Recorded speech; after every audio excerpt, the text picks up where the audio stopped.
Airlines. Over 2,800 nonstop daily flights. Site of the 5th annual Steel City Classic. You know, just 56 miles separate today's rivals, Miles and Stillman. Who will take home this year's trophy? Find out next.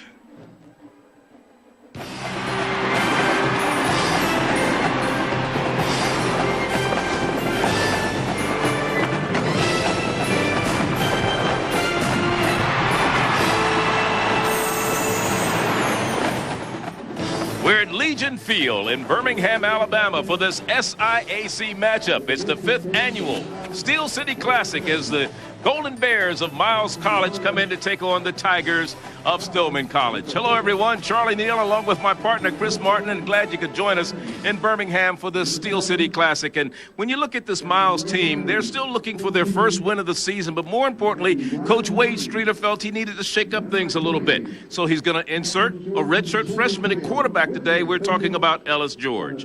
Yeah, and Miles, they have big-time players. The problem is that they're not making big-time plays. And that starts with quarterback Ellis George. And talking to head coach Wade Streeter, he says that George gives his team the best chance to win. If they're going to win today, he's got to put the ball in the hands of Taurus Carr. Tar is a very gifted athlete. He finished with the most yards in the conference last year, second in the conference last year.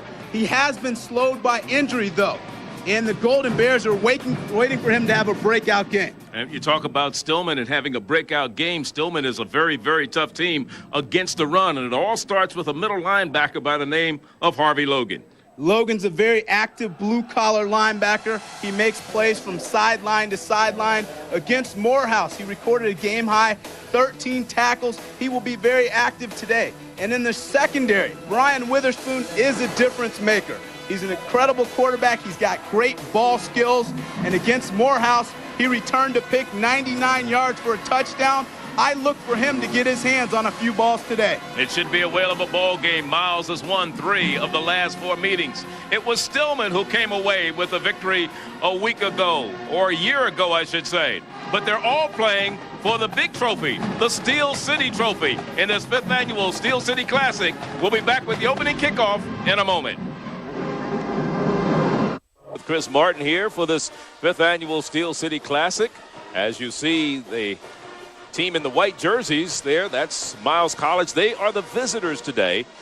And there's the history. This series began way back in 1930s. And, of course, Miles leads the series 9-2. The first Stillman win was in 1940. They won again last year, 17-14. And they'd like to continue their winning ways against this Miles team. Stillman won the toss, elected to kick off. They deferred to the second half. So we'll see Miles and the Golden Bears, and you talked about Taurus Carr first. And here's the kickoff in the 5th annual Steel City Classic is underway.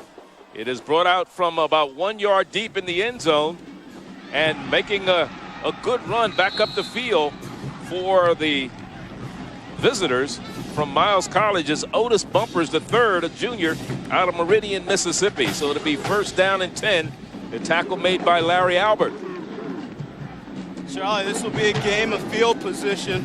A great job by the return team there, finding a crease, starting their team off in good position. At their own 33-yard line is where Miles will go to work. 1st down and 10. They're led by Ellis George. You see him there, a freshman, a redshirt freshman out of Decatur, Georgia. Coming in at 5'11", 190 pounds. He has 2 backs behind him. One is Taurus Carr you spoke of.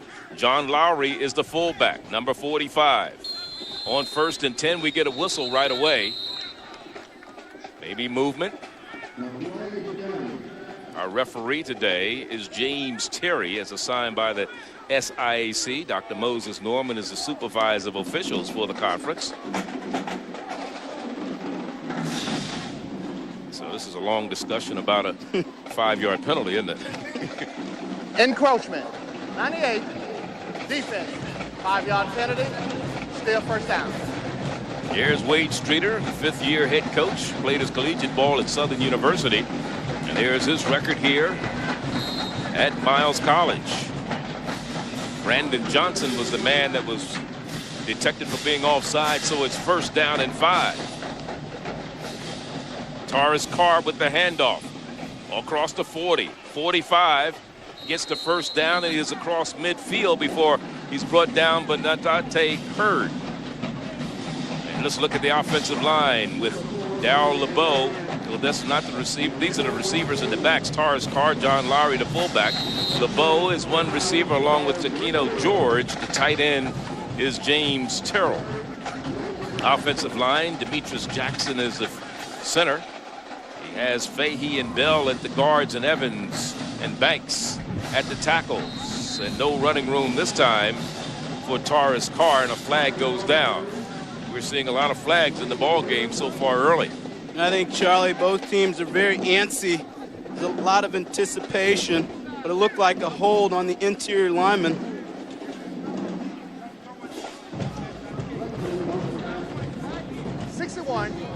Offense. That penalty is declined. Robert Bibbs, number 61. 3rd down. You'll see him there, Charlie, get his hand on the jersey. Actually, this guy made the play, too. I do understand. Blakely, nice job getting off the hold and getting to the ball.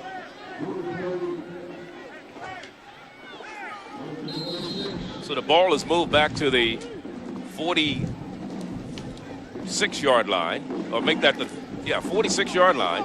Here's a pass, and it's complete on the far sideline, and it's Tillman Marshall on the receiving end. And for Marshall, that is his 5th reception of the year. Let's look at the defense for Stillman College. The down linemen, McGuire and Blakely, are the tackles. Sammy Lee Hill is one of the defensive ends, along with Brandon Johnson. You saw the linebackers, and here the secondary. 1st down and 10. They're going without the huddle. Coach Streeter calling the plays from the sideline, and here's Carr on the handoff down the middle, and he picks up maybe 3 yards on the play. He's down to the 35-yard line. Remember, this drive started at their own 33, and it was Irvin McGuire who came up to make the stop defensively, number 95. And, Charlie, we talked about it in the opener. Miles has got to put the ball in the hands of Taurus Carr early and often. He's a great downhill running back, but he has the speed to get to the perimeter. From the shotgun is where Miles is going to work. They look over to the sideline. Wade Streeter, their head coach, is also the offensive coordinator, and he signals in all the plays. They may have offsides. Let's see if the defender got back in time. And the quarterback, Ellis George, struggled a little bit. Almost jumping off sides there was Larry Albert, the outside linebacker. The stop made by Courtney Covington. Good job of getting to that snap by George. Give George credit. He's using a hard cadence, and he's getting the defensive lineman to jump over the ball. They didn't call it there, but a good job of mixing up his cadence, keeping the defensive line off balance. 34% on 3rd down conversions coming in for Miles College. They're facing their first long 3rd down, 3rd and 8 at the 35 of Stillman. Blitz being shown by Stillman College, and here's a pass complete for a 1st down to the 19-yard line. Good reception that time by Eric Jones, the junior out of Birmingham, Alabama, and Hurd on the stop defensively. And that time Stillman is going with man coverage underneath with a safety over the top. In man coverage, Charlie, it's hard to cover someone on a crossing route. And that time wide receiver did a good job creating separation and getting to the sticks. Donate Hurd on the stop. 1st down and 10 at the 21. Looked like a little mix-up in the backfield between the running back Carr and his quarterback, and Covington was there to make sure he didn't get much further. George looks like they want to do a little wraparound draw. Seems to be some confusion in the backfield. Nice play by the defense getting to the ball. 2nd down and 12 after the loss of 2. 11:52. We're still in the 1st quarter, 1st drive of the ball game. And it's been all Miles who started this drive at their own 33. Right now at the 23 of Stillman. Here's a ball in the air, maybe bad news, and it may be Stillman coming up with the recovery. Let's see.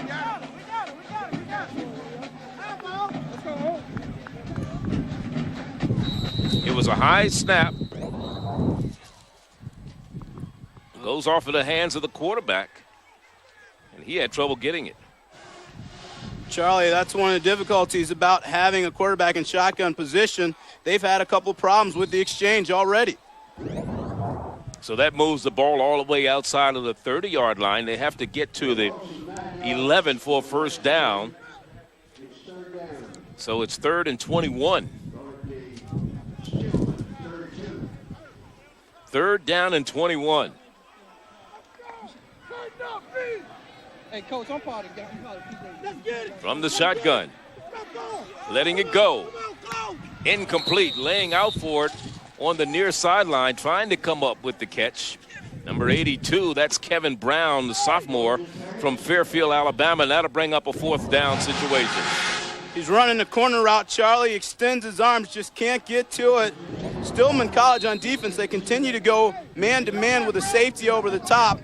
Ideal coverage for an out route.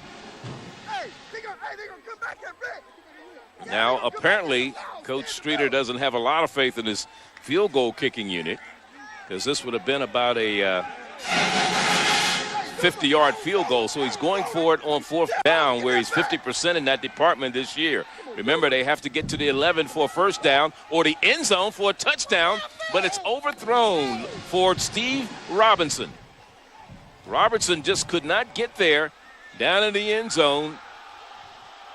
Charlie, I think that time Coach Streeter was saying that there's a strong crosswind. So was that Eric Jones? That was Eric Jones going after number 15. See George standing in the pocket. He gets a good hit on him, but he does deliver a ball that's just off the fingertips of his receiver.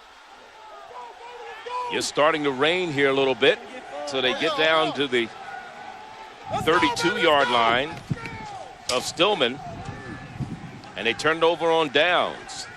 So from their own 32, Stillman gets the ball for the first time this afternoon, and they keep it on the ground. Rod Rogers is their running back. Their quarterback is Charles McCollum. McCollum, redshirt sophomore from Frederick Douglass High in Atlanta, transferred from Florida A&M, didn't get a lot of playing time at FAMU, but started his college career there before transferring here to Stillman College, and there he is. He's a 6'3", 205-pounder. It is 2nd down after no gain on the first play from scrimmage. Their first possession, and the rain is coming down pretty good here. McCollum buying a little time, runs around the left side and is run out of bounds in front of his own bench after a gain of about 9 yards by Marcus Biner. Let's look at the backs and receivers for Stillman College. Jason Mims, along with Arthur Harris and Derek Rogers. Marcus Bryan and Rodney Robinson, the line. Ross is the center. Johnny Jackson and James Dampier, the guards. Bradley Berry and Mario Wormley are the down linemen. Charlie, we saw what McCollum can do to you. If he gets flushed out of the pocket, he has good speed. He can break down and get upfield. Been overcast all day long here in Birmingham, and here's McCollum, little swing pass to Rogers out of the backfield, and Rogers on a first down play gets it to about the 46-yard line. As we look at the defense for Miles, the down linemen are Fred Haynes, along with Stephen Reeves, Rashard Raybon, and William Robinson. The linebackers, Jasmine Nassim in the middle, Brandon Parnell and Valley Slate on the outside, and the defensive secondary consists of Brian Green, Quentin Allen, Jesse Bailey, and Grant Bennett. Bailey also has punted in his career here, preseason All-SIAC first-team selection. 2nd down. Play action now. And somehow Rogers wound up with the ball, but he also wound up losing yards because he was hit pretty good there by Grant Bennett. Let's listen to that hit. And Charlie, that time they came a little draw, somewhat of a chicanery. Good job of the cornerback coming up here and delivering a blow. And just quickly as the rains came, the rains have gone away. The sun is back out again here in Birmingham. Charlie, to a man, the Miles secondary, every one of those kids can play football. 3rd down and 10. for a team has converted 88% of his third down conversions this year, but they won't get that one because big number 29, Marcus Biner, came in to make sure that McCullen didn't get away. Well, that's a result of good coverage. That time McCollum has to hold the ball. There's really nothing there. And you see the pocket collapse. Again, this secondary, these guys have great ball skills and good cover skills. It's going to make it a tough day for McCollum. Bumpers back, and this one is going to go into the end zone. Sean Reck is the punter, and he sends it pretty deep for Stillman.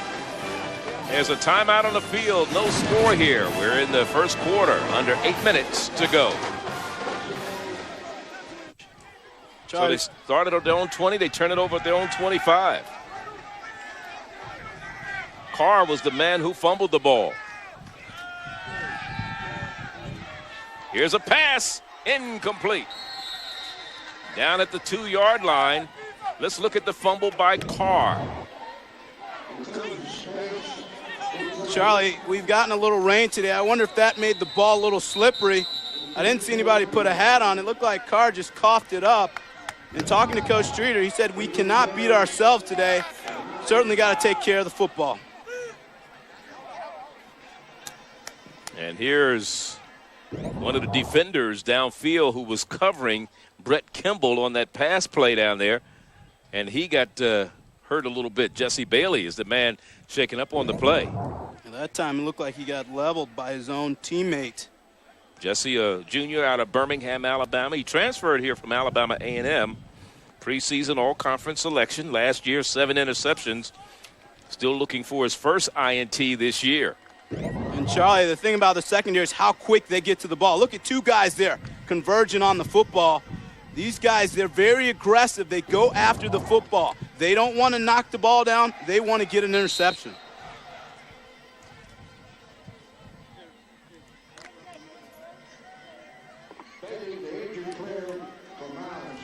It is 2nd down and 10.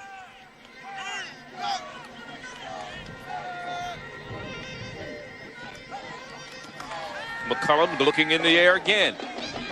Now runs out of the pocket, is down inside the 15 and has a first down at about the 13-yard line. It was Grant Bennett who ran him out of bounds, but we have a flag down. Charlie McCullum, he has some escapability and he has good feel, so he feels the pocket collapse. Does a good job of improvising and getting up the field.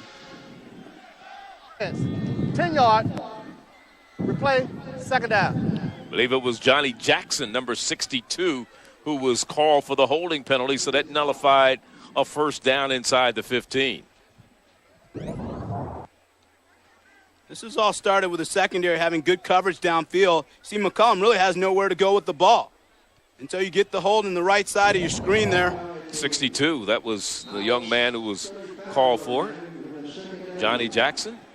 So that moves the ball all the way back to the 35-yard line. They have to get to the 15 for a first down. So it'll be 2nd down and 20.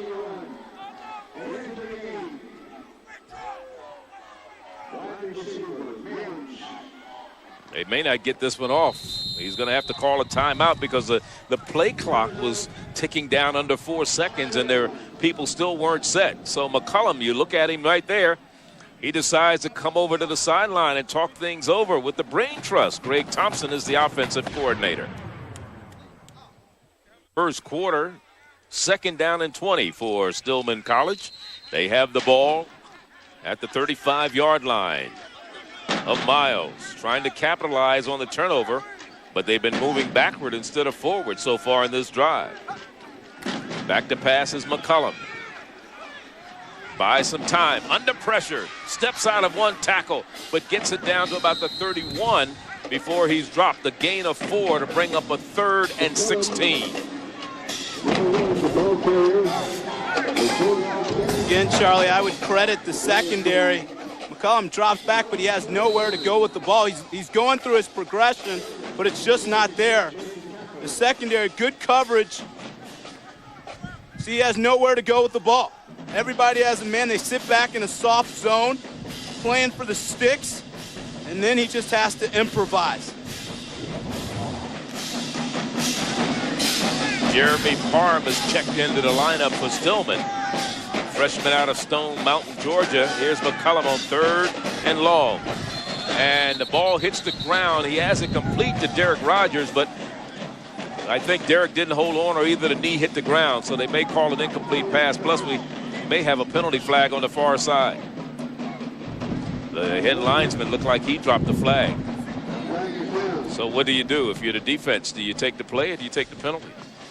Bring up 4th down. They don't give him another chance, right? Yeah, I think you get him off the field, Charlie. Illegal use of hands on the offense.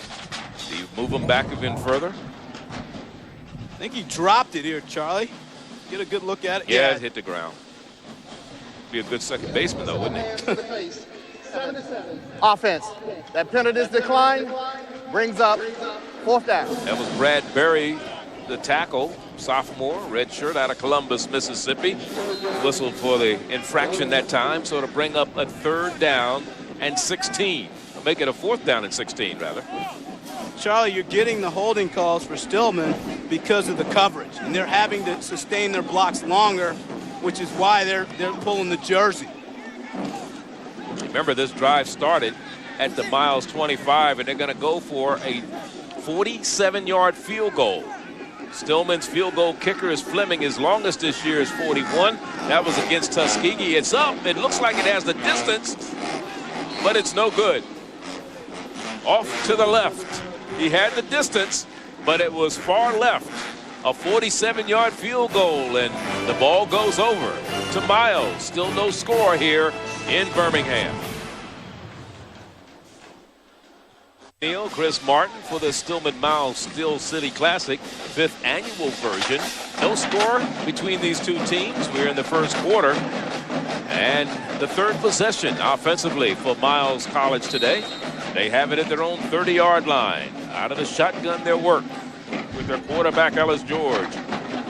And he wants to throw on 1st down, looking down the far side, and it's over the wrong shoulder, the outside shoulder of the intended receiver.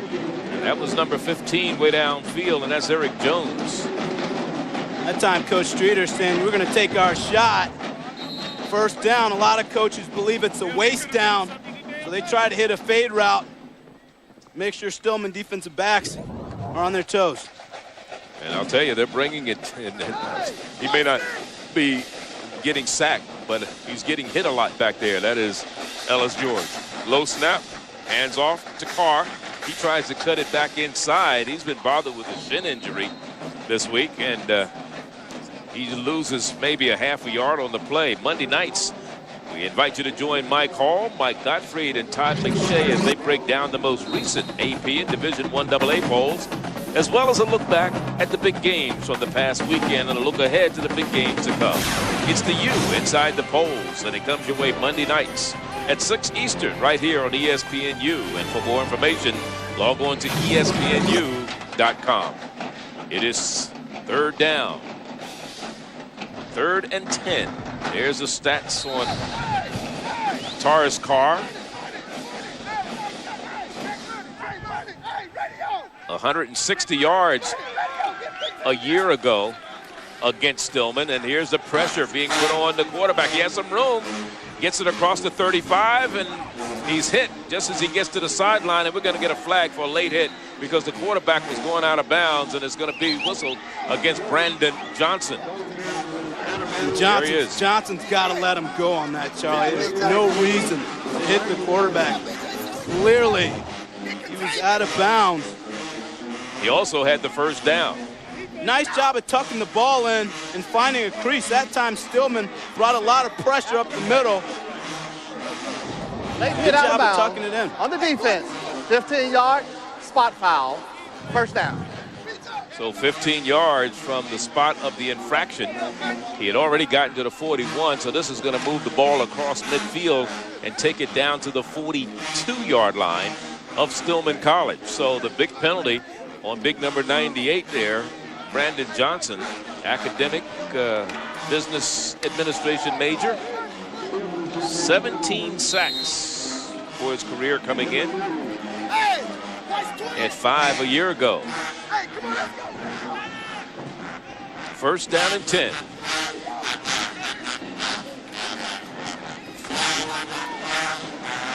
And this time it's the fullback. And they run the big guy, John Lowry, the senior from Macomb, Mississippi. They run him straight into the gut, and he carries people with him. What did Coach tell us yesterday about him? He said he could do it, couldn't he? He can, and that's a rarity, though. He's more of a blocking, punishing fullback. That time he gets to carry the rock. Don't forget, we're at the Steel City Classic here. Miles against Stillman. We're in Birmingham, Alabama at Legion Field. I'm Charlie Neal along with my partner, Chris Martin. Glad you could be with us this Sunday afternoon here. It's down to the 26-yard line and another first down, and Miles putting together a very impressive drive here. The fullback moved a little bit too prematurely. John Lowry, after doing so well on the previous play, he got a little anxious that time. I think he was looking for somebody to hit. He's a big punishing fullback. He couldn't wait to put his hands on someone. That time he got too aggressive. There you see, business administration major, John Lowry. He transferred from Southwest Mississippi Community College. So far, though, Charlie, I like what Miles is doing, methodically working the ball down the field with a combination of run and pass plays. So that moves the ball back after the 5-yard penalty. It'll be 1st and 15. First down and 15. We're in the first quarter. No score. Marshall's the man in motion. Here's the quarterback on the keeper, and he gets a couple of yards. But I'll tell you, somebody was riding his back. Big number 90, I believe it was, that was riding his back, along with Brandon Johnson. He also had Courtney Covington. He's talking about meeting at the crossing. Well, he came off the edge and he came free. And just a good job of peeling back and getting the quarterback, Ellis George. Nice job of tackling him in space, too, because really George had an option there.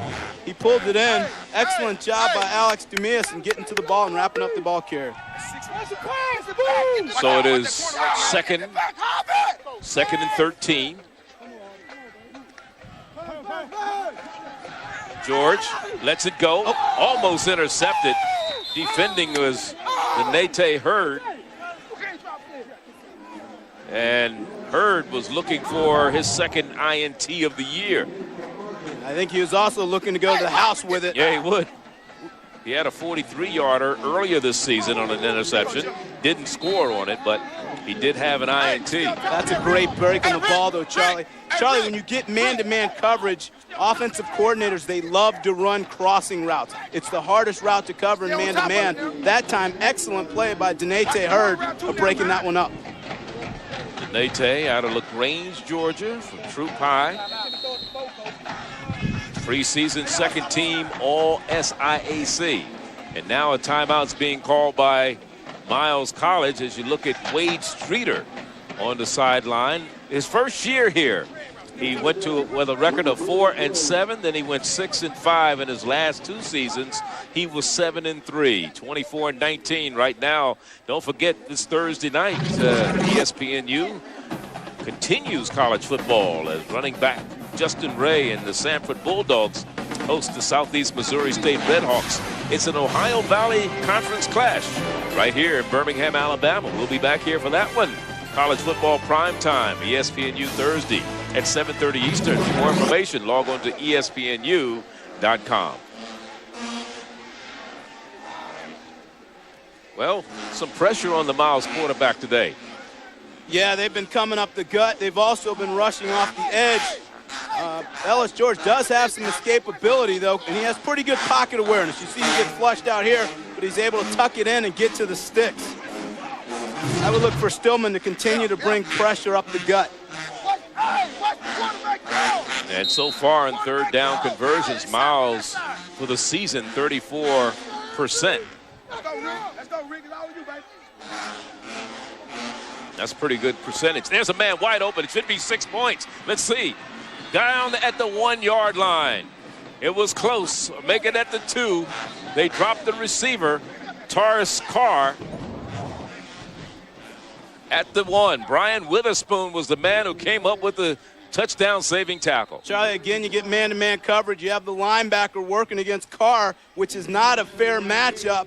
Given the elusibility of Carr, nice job hitting the seam and converting. First and goal at the 2 for Miles, trying to go on the scoreboard first. And we get movement up front. Number 97 got in there a little bit too soon, a little prematurely defensively for Stillman College. That was Chandler Blakely. Encroachment, 97, defense. Half the distance penalty, remains first down. Junior out of Butler, Alabama. And there's the penalty situation against Stillman as you look at Theo Danzy, their head coach. It's 1st and goal from the 1 this time. Quarterback keeps it, and he takes it in. And that is Ellis George. Sometime he's been accused of having happy feet. Well, his feet needed to be happy that time. And sometimes, you know, being 5'9", he's able to hide behind those big linemen. Good surge there. You see it up front. Streeter loving what he's seeing so far. Ellis George punts it in. That's his 2nd rushing touchdown of the year. And it's 6-0 with 3:15 to go in the first quarter. For the point after, Jeff Burns. He's missed 2 PATs so far this year. See if he can put this one through. This one's up, and it is good. So 7-0, and Miles takes the early lead here.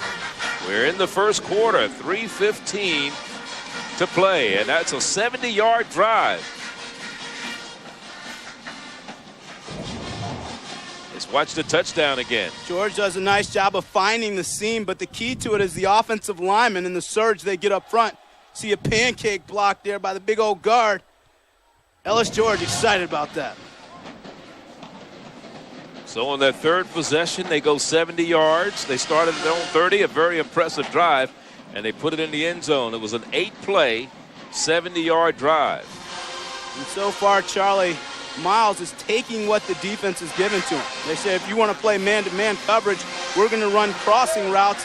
We'll also work our running back against your linebacker. So they have a bevy of plays. Nice job of mixing up run and pass. Ray Brown will kick it off for Miles. Ray is also the punter, but he does the kicking off. The deep men, Nate Hurd, along with Brian Witherspoon for Stillman College. And here's the kick. It'll come down to Witherspoon at the 6. And Witherspoon is dropped at the 15-yard line. Brian Moore down there on the special teams to make, or Brandon Parnell actually, number 33, down there on the special teams to make the stop. That's a big-time play on special teams, which will be crucial in today's game. Both sides have good return ability. Nice job of getting to the ball. 16 starters back for the Stillman Tigers, who finished last year 5-5. This is their first full year as a member of the SIAC. As you look at Charles McCullum, came into the game having been sacked 12 times this year, keeping the ball on the ground and giving it off to Derek Rogers, who's been averaging 3.4 yards per carry coming into this contest. 799 yards rushing for him a year ago, along with 7 touchdowns. And he had 879 all-purpose yards. Charlie, he's a big kid too, 6 foot 220. He gets his shoulders square. He could be a load to bring down. Theo Danzy, who's been around for quite a while, graduate of Tennessee A and I. Here's the stats on Rogers. Has the ball again, but tripped up in the backfield. Big number 93, Fred Haynes, out of Sandy Hook, Mississippi. Stillman with only 19 yards in the game so far. That's excellent penetration by Fred Haynes. That time he came with a swim move. Good job of getting to the ball. Nice surge up front by the Miles interior lineman. From the 21-yard line, it is 3rd down. 3rd and 3, and there's the total offense. 16 today after that loss on that last play. And here's a quick surge by Rogers, and Rogers gets the first down across the 25 to the 26-yard line. 1st down and 10. So they convert a 3rd down situation. And Charlie, I think they have to continue to mix up the run. You know, Miles' defense, particularly their secondary, these guys cover very well. So you got to have some success running the ball in order to open up your passing game. Third in the SIAC in passing and total offense, and fourth in passing efficiency for Charles McCullum. And we're going to get a delay of game penalty against Stillman College. They weren't game or play clock aware. Snap, delay of game, 1, offense, 5-yard penalty, still first down. And the penalties keep adding up for a team that's averaging 88 yards in penalties per contest. Not a stat that you're proud of. No, and that time McCullum was looking at the sideline. My sense is he's not getting the plays in a quick enough fashion. In fact, when you look at the penalties in teams that Miles has played, their opponents have more penalties than anybody else in the conference, their opponents. So they induce a lot of penalties. To the snap, false start, 6 and 9, offense, 5-yard penalty, still first down. And this is just disciplined football. That's James Dampier, number 69, out of Panola, Mississippi, a senior. So it is 1st and 20 after 2 back-to-back penalties. There's 43 yards in penalties already today. They're averaging 83 per game. And we're still in the first quarter. Not much running room on the far side, or the near side, I should say, for Derek Rogers. Grant Bennett was the first man to hit him and upend him. Grant Bennett with a good pop there. Yeah, the one thing we've seen from the corners so far from Miles is that they're not afraid to come up and put a hat on you. You'll see it there, nice job of a corner. In today's game, you get cornerbacks that don't like to tackle. That's not the case with Miles' secondary. They like to put the hat on the offense. 8-yard gain for Rogers, 2nd and 12. And there's Grant Bennett out of Birmingham, Alabama, political science major from the I formation. McCullum with escapability for a while, and then he loses 2. It looked like he was going to have something going on over there. And that's going to be the end of the first quarter. Chris Bostic coming up with the stop of the quarterback. It's been some miscues early on. Missed field goal, but then the touchdown run. Ellis George, and that's the way we stand, 7-0.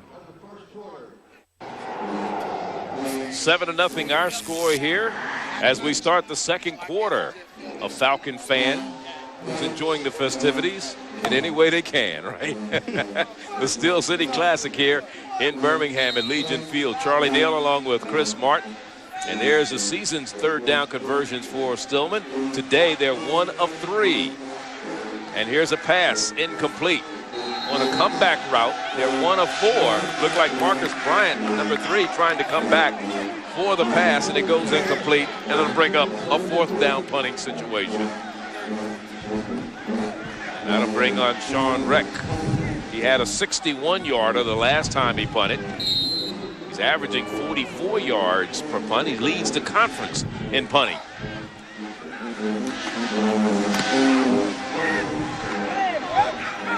Bumpers will not get to this one, and it goes out of bounds at the 41-yard line. So not a bad punt, but even better field position for Miles College, who takes over for the 4th time this afternoon at their own 41-yard line. 1st down and 10.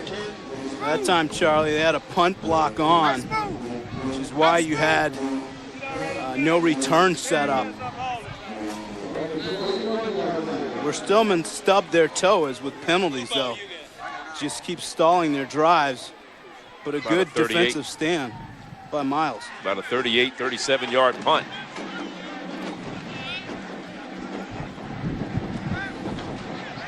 And there's the season numbers on George, but today 3 of 7. Kind of impressive. 59 yards. He works out of the shotgun on 1st and 10. And he hands the ball off. And they keep it on the ground.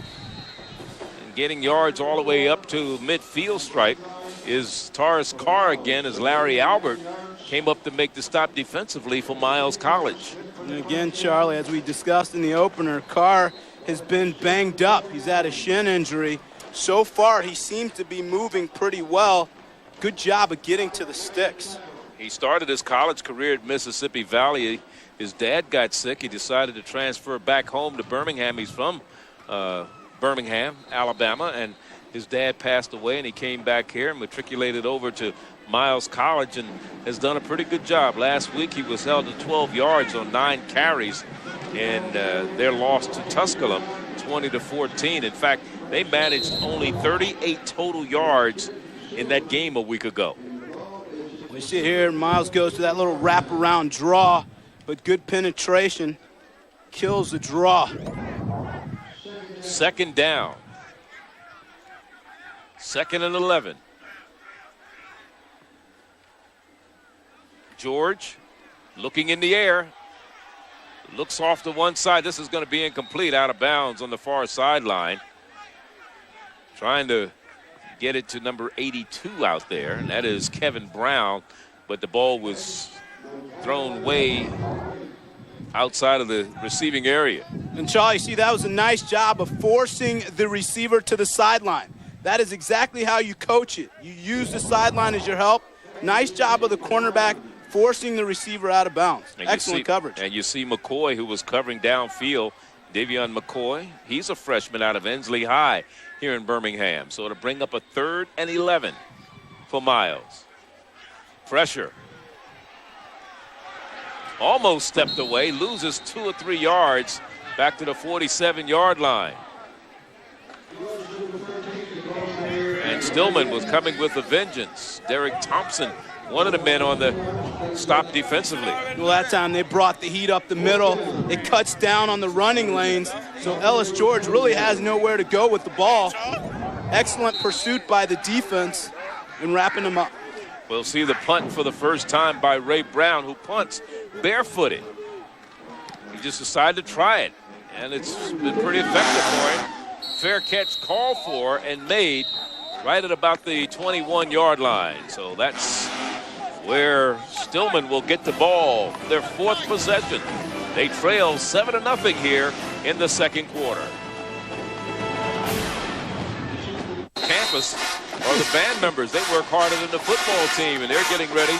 They're going to perform for us at halftime. We'll see Stillman College and Miles Band. Right now, only 3 total yards passing for Stillman, and they have the ball, and 27 yards rushing, a total of 30 yards of offense for them this afternoon. And they've been plagued by penalties, false starts, and things of this nature. Snap. False start, 74 offense, 5-yard penalty, still first down. Mario Warmley, and that's a wonder Theo Danzy has any hair. This team's committing those type of situations and penalties. But he's keeping that hat on. He may be bald at the top. Maybe that's the reason, after all these penalties. After the 5-yarder, it is 1st and 15. And they keep it on the ground. And Charlie Stillman certainly hasn't wanted to find themselves in 2nd and long, 3rd and long. William Robinson on the stop that time of Derek Rogers. Well, right now, the Miles interior linemen, they're doing a great job of defeating the blocks and getting off blocks and playing on the other side of the ball. See big William Robinson, 6'4", 240. Excellent push, good surge in the middle.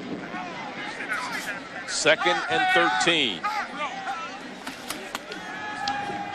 McCullum standing in there, has a man open, has it complete to Bryant, and Bryant has the first down at the 31-yard line.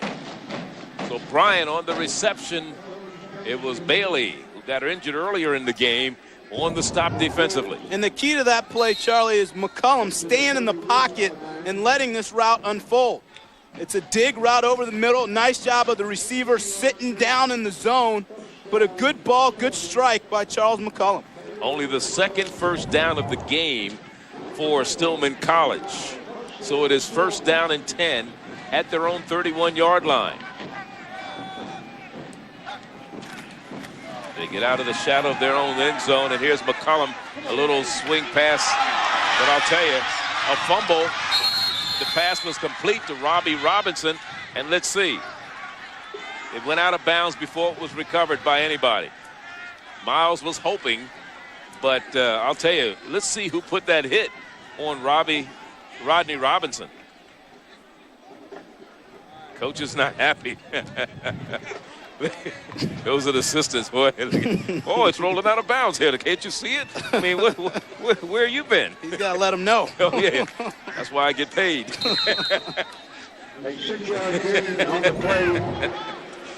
Let's see who made the hit. It was number 7 on the hit, Quentin Allen, defensively. It's like he tries to tuck it away. It just slips out of his hand. It slips out before he got hit. But he did take a couple steps, so it was a fumble. Right. So he did have possession. It is second down. And again, Derek Rogers is finding the running game very, very difficult to overcome today. And again, we got Parnell in there on the stop defensively. He also had some help from his friends. Charlie, what's impressive to me is the number of guys getting to the football. Look at all these white jerseys. Oh, yeah. Crowding the ball. That's the entire defense.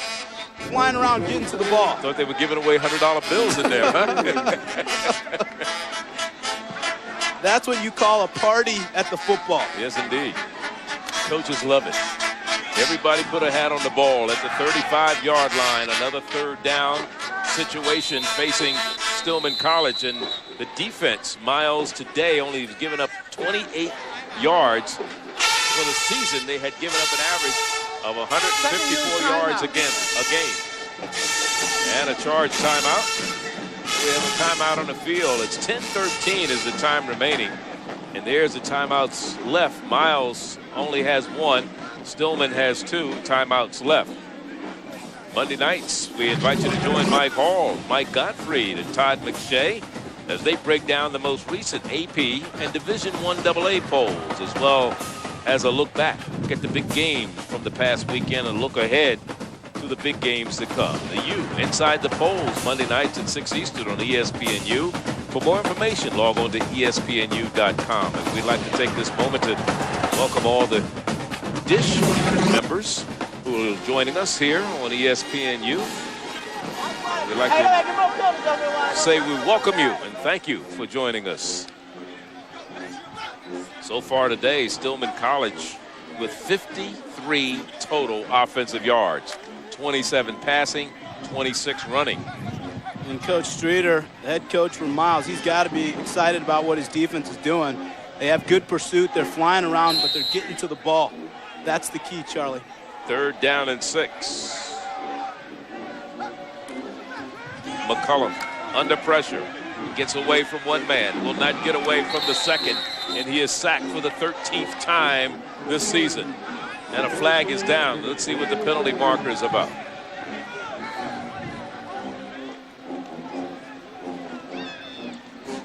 The other thing that I've noticed is the speed of the Miles defense. Here's our referee. Holding or offense. That penalty is declined. Brings up 4th down. Just think about the penalties that have been declined. That sack by number 98 on the defensive side of the football. And Charlie, that's where I was going with it before. Defensive linemen, they're so quick up front that Stillman linemen, they're having a tough time getting their hands. It's Braddock. And here's the kick. Not a good kick.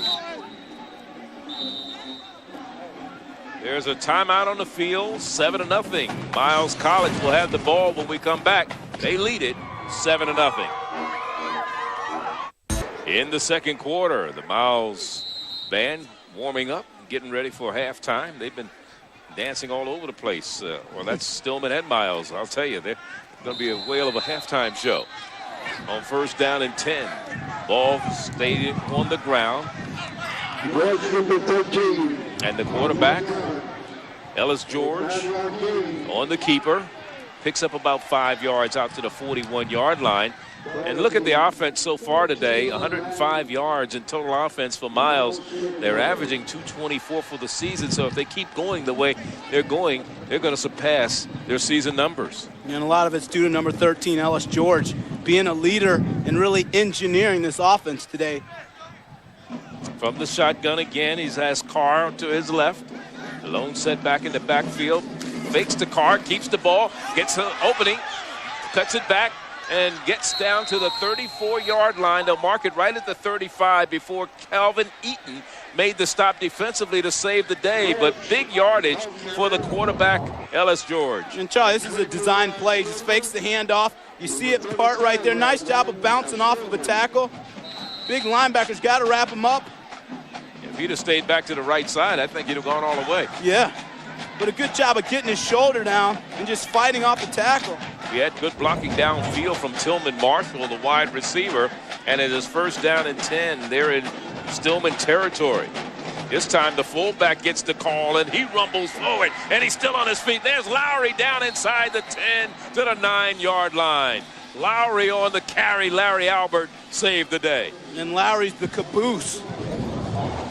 He is the caboose at 6'1", 255. He gets his shoulder square. He's tough to bring down. You have to wrap him up and get your arms around those big old legs, and he's feeling it. You have freight trains and you have the Metroliner. He's the freight train. First down and 10. Carr is the Acela.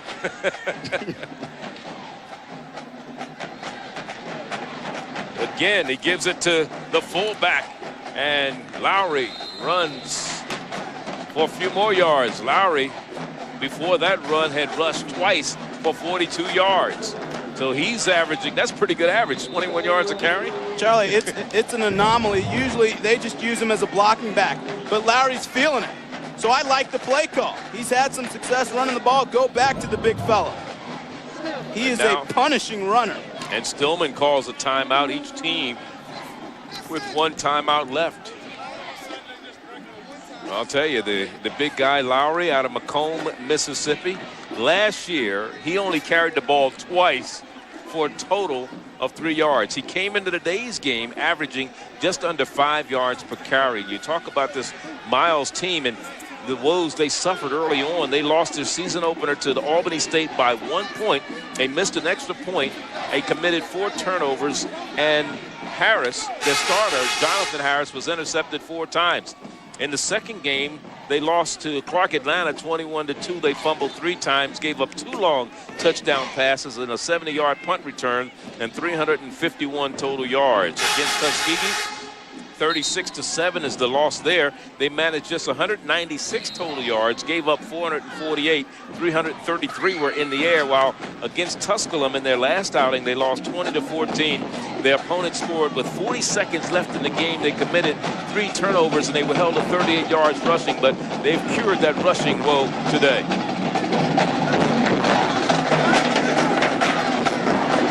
Three for 48 for the fullback, Lowry. Lowry has the ball. Lowry's at the 1. Lowry, no signal from the line judge or the linesman. He's at the 1-yard line. Lowry lost his helmet that time. He's so tough, he doesn't need to play with a helmet. 225 is what they list him at. That may be generous. Yeah. He looks to be north of 225. Yeah. Quite a bit north.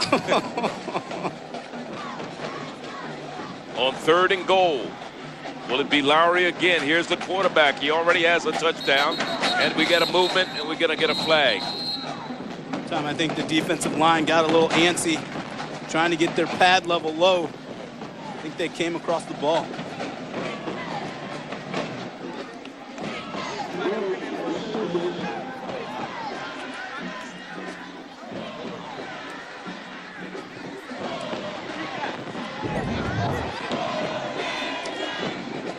Charlie, we see the helmet go across the ball that time.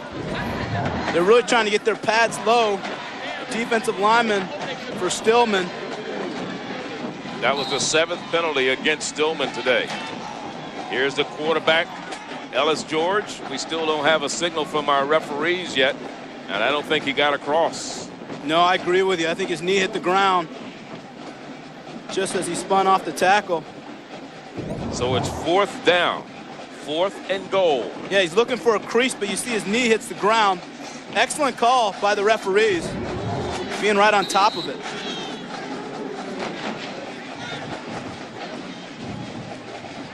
Now Coach Wade Streeter wants a timeout.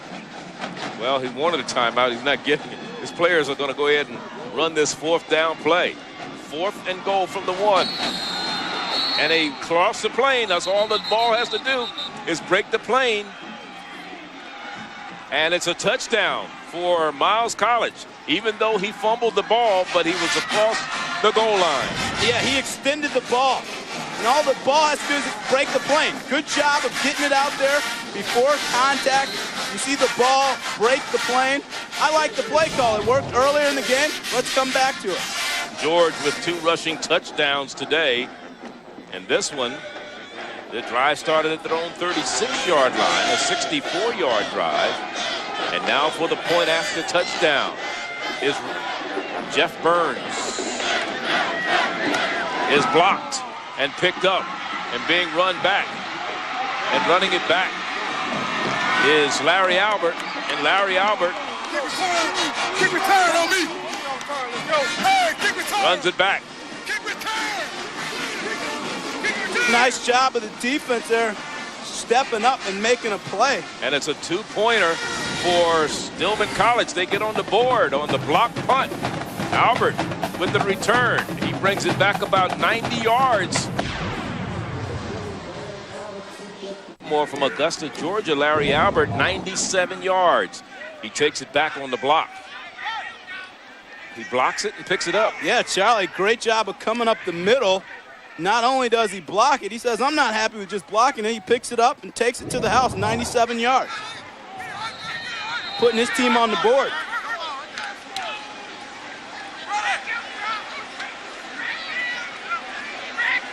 Not only that, they get the ball back. That is Stillman from the 6-yard line. Coming back up the field with it. For Stillman down the sideline is Hurd. It'll be 94 yards on the kickoff return. But there's a penalty flag down. If it wasn't for the flag, it'd have been 94 yards. It'd have been his second return of a touchdown on a kick return this year, had it counted. He had a 95-yarder against Tuskegee. And Charlie, this is what speed can do for you. Watch as he turns the corner here. I don't know if he would be down in touch football. He's getting up the field. Let's see where the penalty is. I'm trying to see the penalty. Well, I see where it is.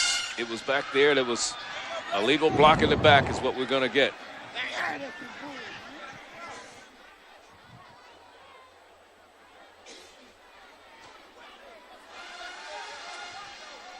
There were 2 fouls on the return. We have a block in the back that occurred at the 26. That penalty is declined. We have block in the back, 44, spot foul, 10-yard penalty. That penalty will be accepted. First down. Let's watch and see if we could see it, but Hurd was electrifying the crowd and could bring his team back here. And let's see if we can, there it is, right there. There's the penalty. You just saw it. Yep. The block in the back. And again, Stillman continues to shoot themselves in the foot. And Charlie, we talked about special teams being crucial today. And big plays so far this year have been what has propelled them to their pretty good record. But they've shot themselves in the foot today with penalties because a lot of the big plays have been nullified because of the penalty. And that's why you can't live and die with a big play. You have to be able to work the ball down the field. This will be an important drive. This is starting at their own 9-yard line.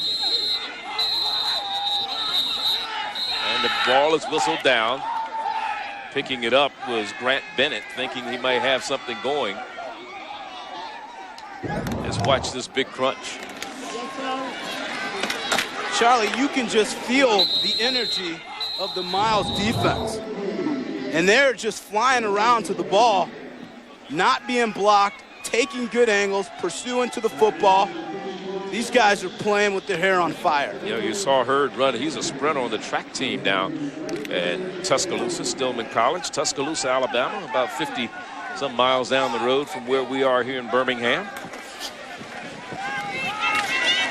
And again, they're keeping the ball on the ground. That is Stillman College. And this time running with it is Samuel Snelson.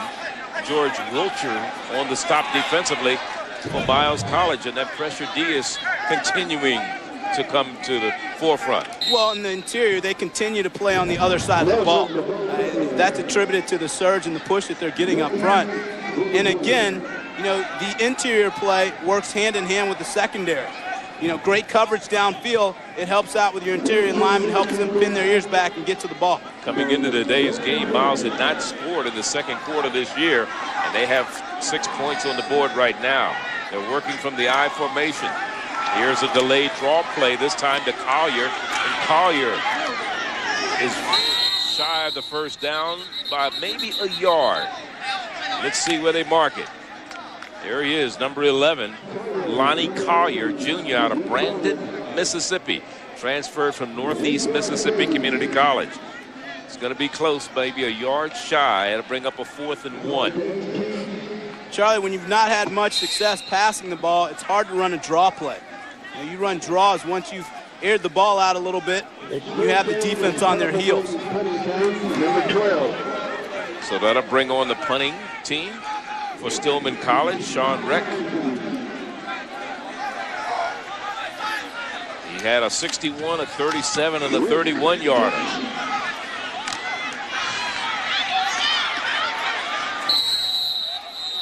No running room this time on the return for Bumpers. And he'll be dropped just shy of midfield. Bumpers receives. Sylvester Campbell on the stop defensively.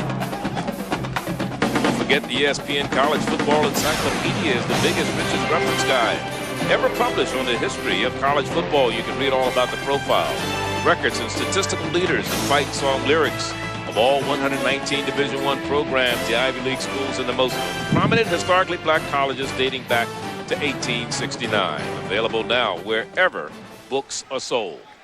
First down and 10 at their own 49-yard line. Miles has the ball. And here's your quarterback again. Or make that Carr, rather. The running back picking up great yards all the way down inside the 35. Let's see, they run him out of bounds right at about but there's a penalty flag way down there at about the 27. Denate Hurd running him out of bounds. Yeah, and that time we got a great kick out block, and all Carr needs is a little seam. Then he turns on the burners. That one's going to come back. It's down.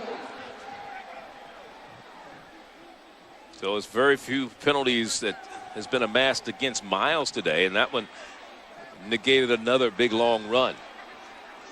You've seen a number of holding calls. But they still today. got the first down because the foul occurred after he picked up the first down, and it was a spot foul, meaning it was penalized from the point of the foul. So that still gives them a first down. Stillman penalized 9 times today for 104. But Miles, they've only been penalized once or twice, I believe. Well, that was before that last one. Just as you say that. Yeah, well. Prior to the snap, 74. Last drive, Offense. the last time that Still first down. Miles had the ball. There's Big Lowry, the fullback. And there's the touchdown by the quarterback, Ellis George. And, of course, we know about this one. Yeah, nice block, and then taking it to the house, putting 2 points on the board for Stillman. There was a 7-play, 64-yard drive the last time Miles had the ball. A 3:16 off the clock. Lowry had 3 rushes in that drive for 34 yards. This time, Ellis George.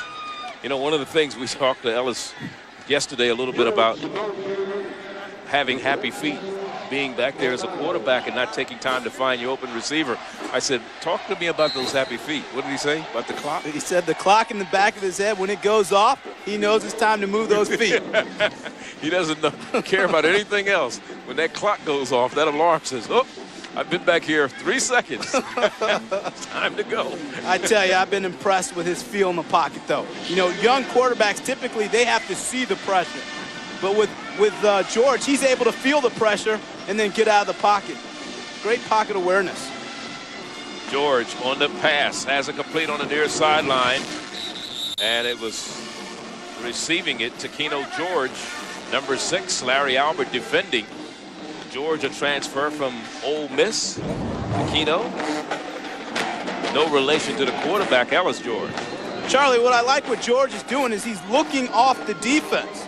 He does it very well. He does. And, you know, young quarterbacks, it's hard to teach. He does a good job of keeping the safeties honest by looking at different receivers and going through his progression. That is a sign of a mature quarterback. From the 24-yard line, it's first down and 10. And this time, Carr cuts it back inside, makes a move, and down inside the 15 to the 13-yard line goes Taurus Carr. I think Carr, when he had that shin injury, he was a little bit slowed up, but now he's feeling it.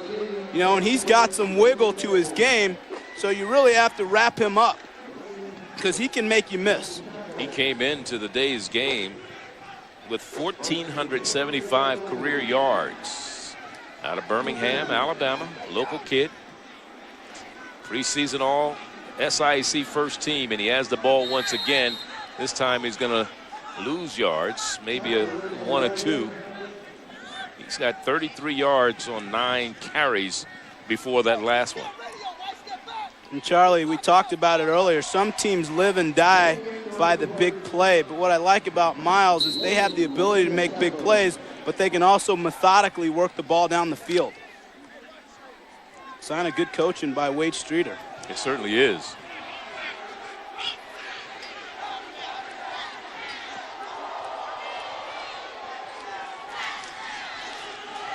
And here we go again, keeping the ball on the ground, trying to get down. They can get a first down without getting into the end zone. Old Radio made the stop, Larry Albert. They call him the Radio.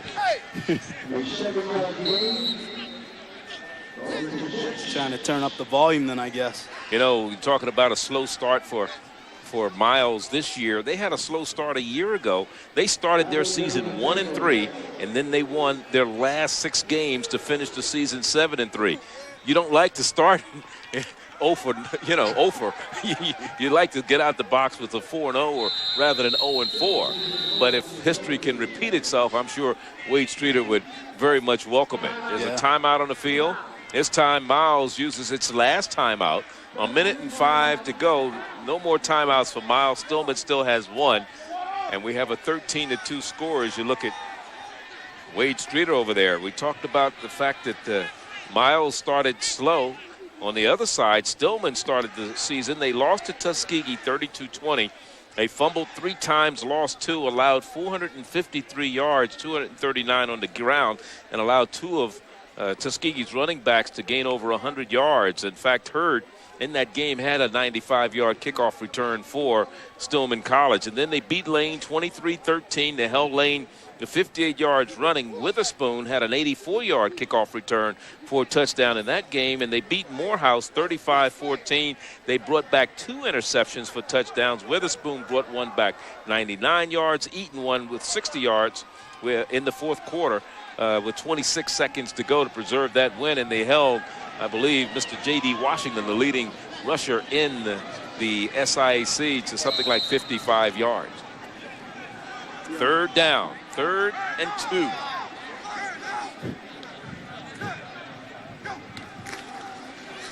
Quarterback pitches it back.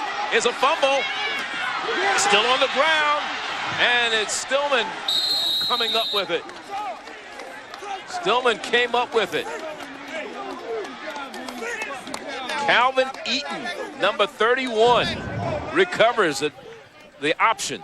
Charlie, this is one of the downsides about doing option football is the exchange. You know, it's high percentage for turnover. That time Carr can't put a handle on it.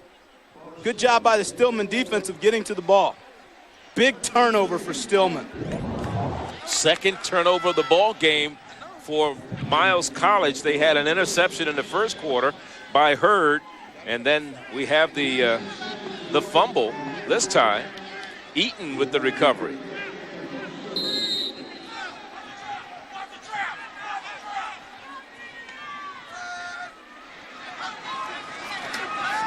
McCollum under pressure, has it complete to his running back Rogers, but Rogers was going to lose yardage.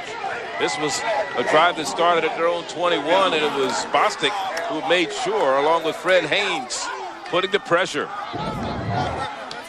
This is a great play by Bostic. He gets up the field, comes after the quarterback, but he's fast enough that he can retrace and get to the football. Big fella's got some wheels on him. From their own 21-yard line, clock down to 25 seconds to go here in the first half. McCollum deep in his own end zone, or I should say his own territory. Under pressure, then he just throws it out of bounds. Incomplete. Boy, they were coming after him relentlessly. And McCollum has felt the pressure all day long. You see him get up slow. You're getting big pressure up from the interior, also off the edge. He does a good job of feeling it and getting out of the pocket, but then the coverage downfield is there, so he has nowhere to go with the ball. Smart play of getting rid of it, but again, he continues to be under duress. They were holding on to everything, huh? You know, it's hard to convert 3rd and long when you get that type of pressure, Charlie. 3rd and 20. They're just going to hand it off and let Mr. Rogers and the chips fall where they may right now. Let's go. The sense makes the stop, and that's going to be the last play of this first half. And as they go to the locker room, it's a 13-2 ball game. The Miles College Golden Bears enjoying the advantage right now by 11 points at halftime. Theo Danzy's Stillman Tigers have struggled. Their penalties have hurt them more than anything. And, of course, they had a 94-yard kickoff return that was negated by an illegal block in the back. And I'm sure Theo Danzy, with him coming in to the day's game with a record of 2-1, trying to improve on that and make it 3-1, not only overall but in the conference. He would like them to eliminate some of those mistakes. Passing, McCollum so far, 4 out of 8 for 17 yards.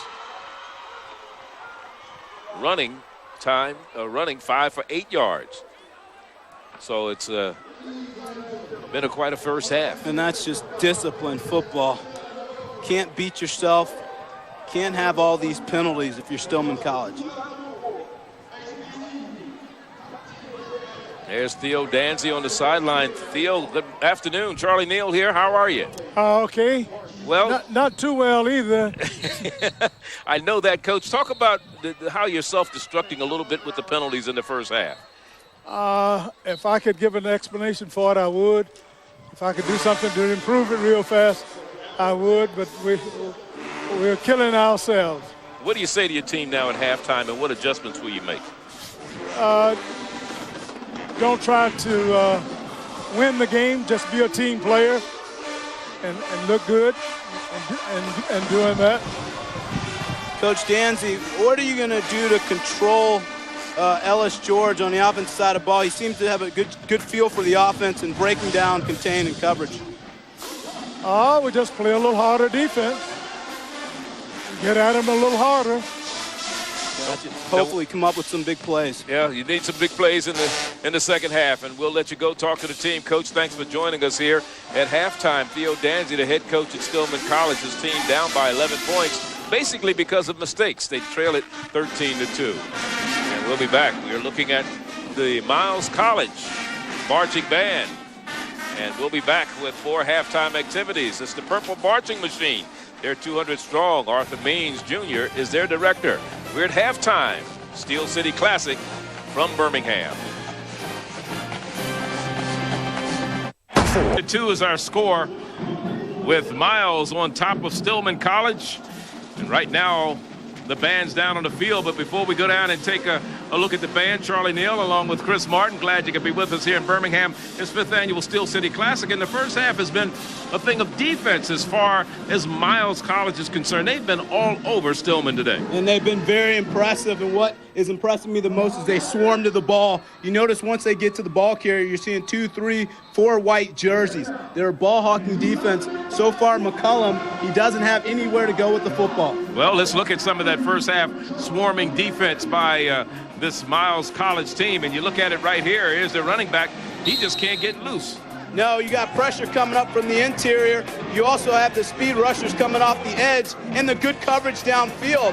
And that collectively makes it tough to find running lanes. And the running lanes have not been there. Again, the pressure, even after the quarterback gets rid of the ball, they're all over the running back who catches the ball. And I'll tell you, it's going to be an adjustment, quite an adjustment, that Coach Theo Danzy and his defense is going to have to make to start the second half. Well, I think you got to look for your playmakers to come in and make big plays. Yeah. But I think what's important to note is that when you have a big play type of offense and defense, you got to also be able to balance that and methodically work the ball down the field. Well, let's go down on the sideline and enjoy some of the halftime activities here from Legion Field in Birmingham, Alabama. The Purple Marching Machine, 200 strong from Miles College under the direction of Arthur Means Jr.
Thirteen to 2 is our halftime score. The Purple Marching Machine from Miles College under the direction of Arthur Means. Legion Field, and we're in Birmingham, Alabama for this 5th annual Steel City Classic. It's Miles College taking on Stillman College, and we're glad you could be with us. Charlie Neal along with Chris Martin. And Chris, when you look at the status of the SIAC, they're as strong as any Division II conference in the nation. They are, Charlie, and that starts with recruitment. They've been able to get some of the top talent and some of the top athletes in the country, which is raising the bar on the level of competition overall. And let's take a look back at some of the action from the SIAC from yesterday. Some very, very exciting games taking place, starting with Benedict College, who comes out a loser, 35-24 to Fort Valley, while Morehouse was a loser also to Kentucky State. So Kentucky State starting to play very well. In Albany State Southern game has been postponed. You saw Clark Atlanta was over Lane 52-20. And then Tuskegee, the powerhouse, they defeated Arkansas Pine Bluff 13-9. And when you look at that scores from yesterday, that changes the status as far as the standings in the conference is concerned. Fort Valley on top of the pack, followed by Tuskegee, which is 3-0 in the conference. Albany State, which had their game postponed against Southern because of the weather down in Baton Rouge, Louisiana. And in this contest, we have Stillman College they're trying to increase their record to 3-1 and stay right in the hunt for the conference title. And then Kentucky State, they're 2-1 in the conference overall. Clark Atlanta's 2-2. Morehouse is 1-3 in the conference. Benedict is still looking for a conference victory. They're 0-3. Miles hoping to pull out a win today. They're 0-3 in the conference. And lastly, Lane, they're 0-4. And Lane, of course, has a brand new head coach. But when you look at the remaining schedule for these schools, starting with Miles College, it doesn't get any easier for them because a week from now, they'll go down to Fort Valley and they'll play Fort Valley State, followed by a home game against Lane. Then they have 2 games on the road against Lincoln and Kentucky State. Then they come home to play Benedict, and they'll close out the season in Atlanta against Morehouse. And for Stillman, they're going to be at home at Langston, and then Benedict comes to town. Then they're on the road to Fort Valley State. They also head to Kentucky State. November 5th, they'll be down in Atlanta against Clark Atlanta. Then they come back home for the finale against Lincoln on November 12th. And, of course, Lincoln is not a conference school in the SIAC, but it will count as a conference game for Stillman, that game on November 12th. We're at halftime here. It's the 5th annual Steel City Classic, Stillman and Miles College. And we'll be back with more halftime activities from Birmingham in just a moment.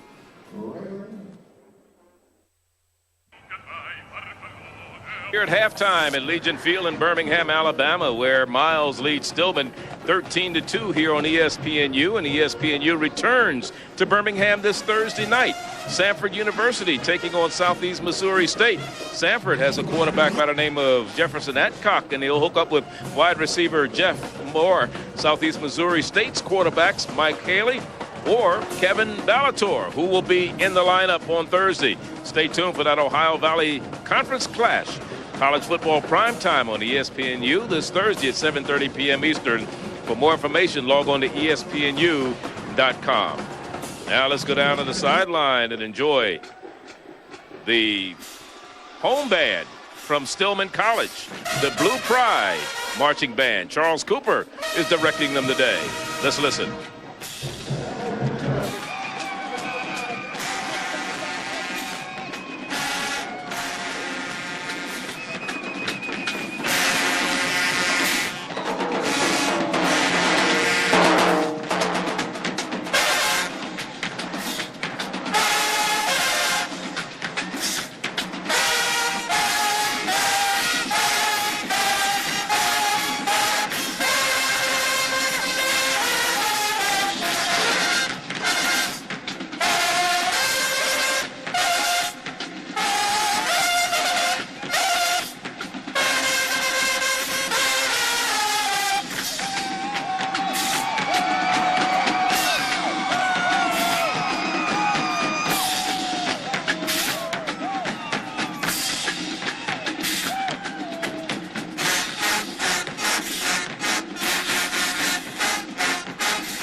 Stillman College.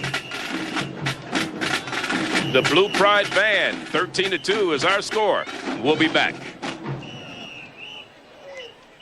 Steel City Classic. Miles College looking for his first win of the year. They're enjoying an 11-point halftime lead. Charlie Neal along with Chris Martin. And Chris, your assessment of the first half so far? Well, it's been a party at the football for the Miles defense. They're swarming defense. They've had good penetration up front.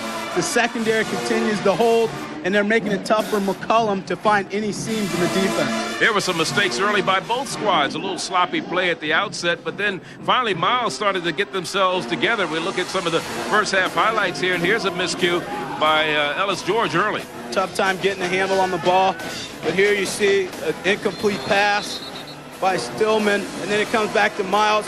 Here we had some success with George getting out of the pocket. Again, he's developing into a mature quarterback, and then he drops back here, finds a receiver for a big play. That's Carr out of the backfield, taking advantage of the one-on-one coverage. Then he finds a little crease to get the ball in the end zone. Coach Streeter's loving what he's seeing. And Stillman, they continue to have a tough time with the pressure of the Miles defense and also keeping a handle on the ball. You know, you can't continue to put the ball on the ground, but Miles, they come back with their big powering fullback, Lowry, and again, it's Ellis George finding the crease in the lane for the end zone. But then you get a blocked extra point. Nice job of making something happen by the linebacker, taking it all the way to the house, 97 yards, and putting 2 points on the board for Stillman. And that's the way it stands as we look at our first half statistics. And you see right now, everything is, kind of favoring the Miles College team. Of course, 116 rushing yards, 77 passing yards. They've only been penalized 1 time, while Stillman has been penalized 9 times. And then you look at the third down conversions, and then, of course, Miles has turned the ball over twice, once on an interception, once on a fumble. And if you want to give the 2 points as a result of a turnover, that could be considered a turnover because it was a blocked extra point. Yeah, and I think, Charlie, again, the penalties are the key.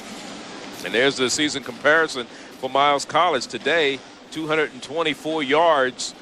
193 yards. They've been averaging 224. They had 6 turnovers coming into the ball game, and they have, that is on the offensive end. Well, they turned the ball over today twice also. I think that they missed the 2 turnovers today. And if I'm Coach Streeter, I like what I'm seeing from my quarterback, the young Ellis George. He's done a good job of managing this football game. We've seen a combination of run and pass, and really he has a good command of his offense. He's being a solid leader, and he's working the ball around the field. And here's Stillman's season comparison. 2 points today. They're averaging 26 a game coming in. So they're going to have a big second half, huh? Well, they do, and I think they have to stay within themselves. I think they don't have to rely on just a big play. There's plenty of time left in the game. And I imagine Coach Danzy said, look, let's not try and do too much too soon. Let's continue to work the ball down the field and methodically work our game plan. Well, if you want to take a statistic and try to make something of it, 44 of the 78 points that Stillman has scored this year have come in the second half. So let's see what happens. Buckle up. It's going to be a fun ride. It could be. As we get ready to start the second half, kicking off for Miles will be Ray Brown. Now, it's interesting. Jeff Burns put the ball on the tee, then ran off the field. And here comes Ray Brown to kick it off. He's the ultimate team player.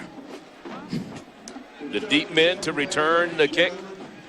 The Nate Hurd, who already has an interception that was called back.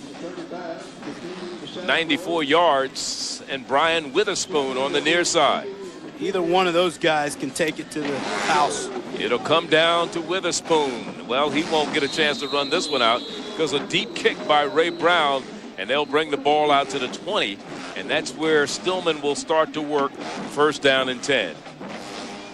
Coach Streeter, I tell you right now, Charlie, he's loving that his kicker just put the ball out of the end zone because either one of those return guys, they're capable of going the distance. Yeah, you especially don't want Mr. Hurd, who has a 95-yard kickoff return, or Winters, who has an 84-yard kickoff return, to bring it back. As you look at McCullum for the first half, 4 of 8, 17 yards.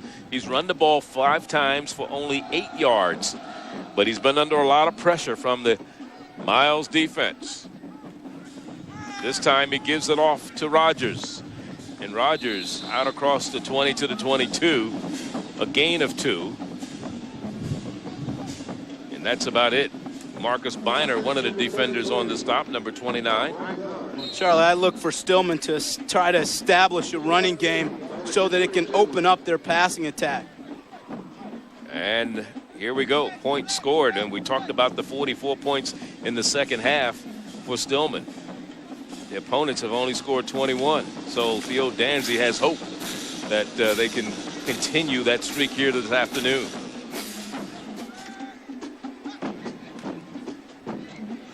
And under pressure, McCollum steps away from a would-be tackler and is still on his feet and will run out of bounds in front of the Miles bench. The man who put the pressure on him was Marcus Biner. Biner almost had him back there. Well, he came clean, Charlie, and really he's got to come to balance and be able to bring down the quarterback, McCollum, because he came untouched. Nice escapability by McCollum to get out of the pocket and get positive yardage. It was actually Jermaine Henderson who flushed him out. Number 57, sophomore out of Tallahassee from FAMU High. Out to the 25. It'll be 3rd down and 5.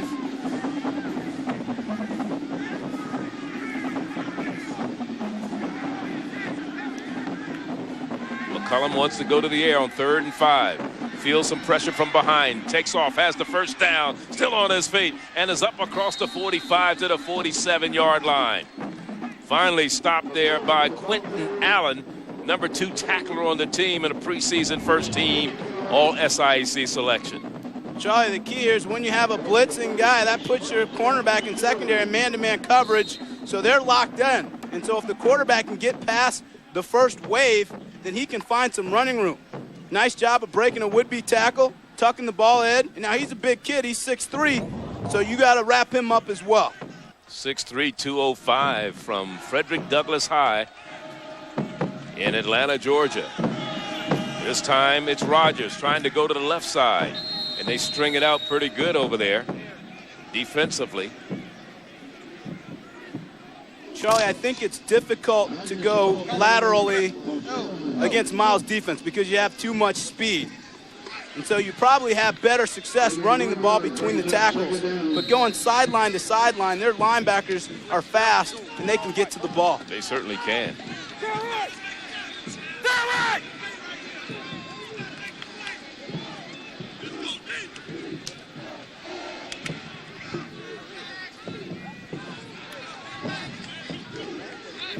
It is 2nd down, 2nd and 9 or 2nd and 8. Delayed draw play, and a flag is down as Rogers gets the ball.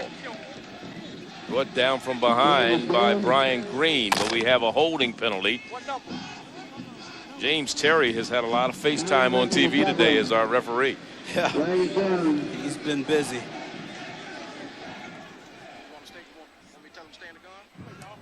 Holding, 62, offense, 10 yards, previous spot foul, replay, 2nd down. That's Johnny Jackson, the left guard, who's Charlie, holding. and the difficulty there is the interior linemen for Miles, they're so quick at getting up the field that the offensive linemen for Stillman, they have no choice but to hold. 29 plays, 79 yards, 10 penalties, 114 yards. They have more yards on 10 penalties than they have on plays, and that's not a stat you're proud of as a team or as a coach, as Velasquez is the running back beside his quarterback, McCollum. Number 30 is in there now. And pressure again on McCollum. Fumbles the ball. It's Miles' ball. Miles gets the recovery. And it was coming up with the recovery was George Wilcher, number 96, the freshman from Booker T. Washington High in Atlanta. And McCollum, he's been getting hit just about by every person on the defense today. Now they're saying no. There's a discussion. The ball did come out and he was not down. So they can't say he was down. That knee didn't go down. No, that's a loose ball. That is a loose ball, but the officials are saying that his knee touched the ground. That's not a good call. His knee never touched the ground. The referee saying the knee touched the ground, but the ball came loose, and Coach Streeter is not happy with the chain of events. That should have been Miles' ball. Now, unfortunately, we don't have instant replay, so it cannot be reviewed. But, you know, in that situation, Stillman gets a break. But that was definitely a turnover. And see what they do with it here, Charlie. 3rd and 33. McCollum trying to buy time, throws incomplete. intending it for Marcus Bryant. Number 3 downfield.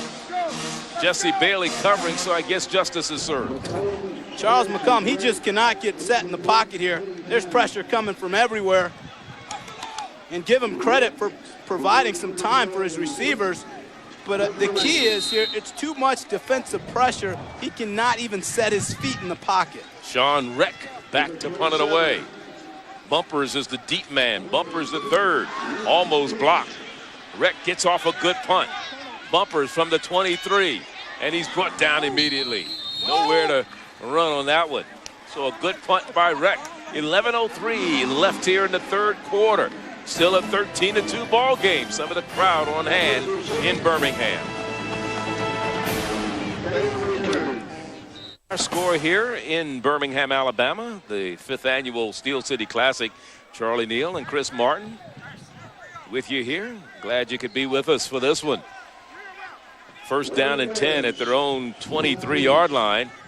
Miles College has the ball, first down and 10. They lead it by 11. And here's the handoff to Taurus Carr, and Carr running.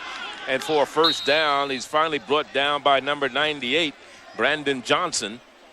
You know, we talked to Coach Wade Streeter yesterday, and I said, what is it about this team you like? And he said, they don't quit. He said, you know, we're 0-4, but we never quit. And that's quite an accolade. Well, and I think it starts with the quarterback. Here he is, the smallest guy on the field, Ellis George, but he has the biggest heart. And that stuff is infectious to all his players. And I think one of the things that they thought was going to be an Achilles heel for them this year, as Carr gets the call again, was the loss of 2 big offensive linemen that they counted on heavily last year, Martin Irving and Lavelle Willis, but they were still able to get it done.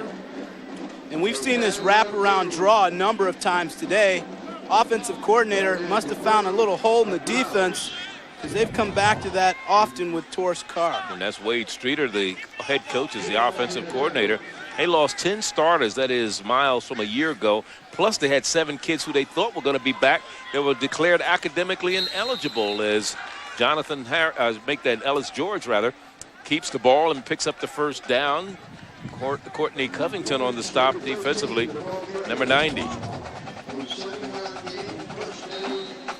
Well, again, George is doing a nice job of maturing and finding the seams and also running the offense. Give him a lot of credit. He's been on his back today.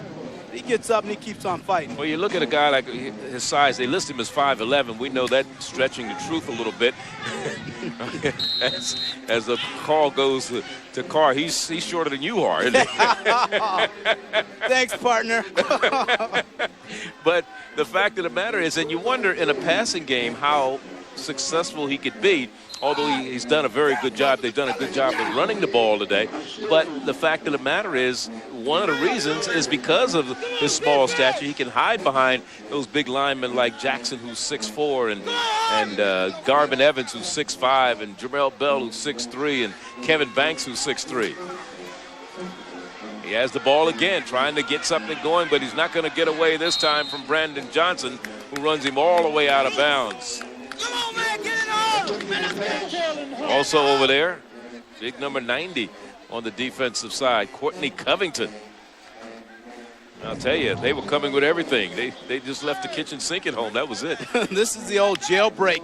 They get pressure off the edge. Look at all the blue shirts there coming to the ball. They realize that they have to apply more pressure to Ellis George. There's Chandler Blakely, junior out of Butler, Alabama. Preseason second team All-SIAC along with Harvey Logan, Irvin McGuire. And there's the third down numbers so far for Stillman today. They are 3 of 7. And this is a 3rd and long, 3rd and 19. From the shotgun. Pressure coming from the backside. Gets the pass away, and it's going to be incomplete. But big number 90, Courtney Covington, was all over the quarterback, and he helps him up and gives him a little pat on the head. Great sportsmanship there by Covington. He comes off the edge clean. And a nice job by the young quarterback of not taking the sack and getting rid of the ball. So they gained 15 yards on the drive, and they're going to punt it away. Here's the barefooted punter, Ray Brown, from their own 38-yard line.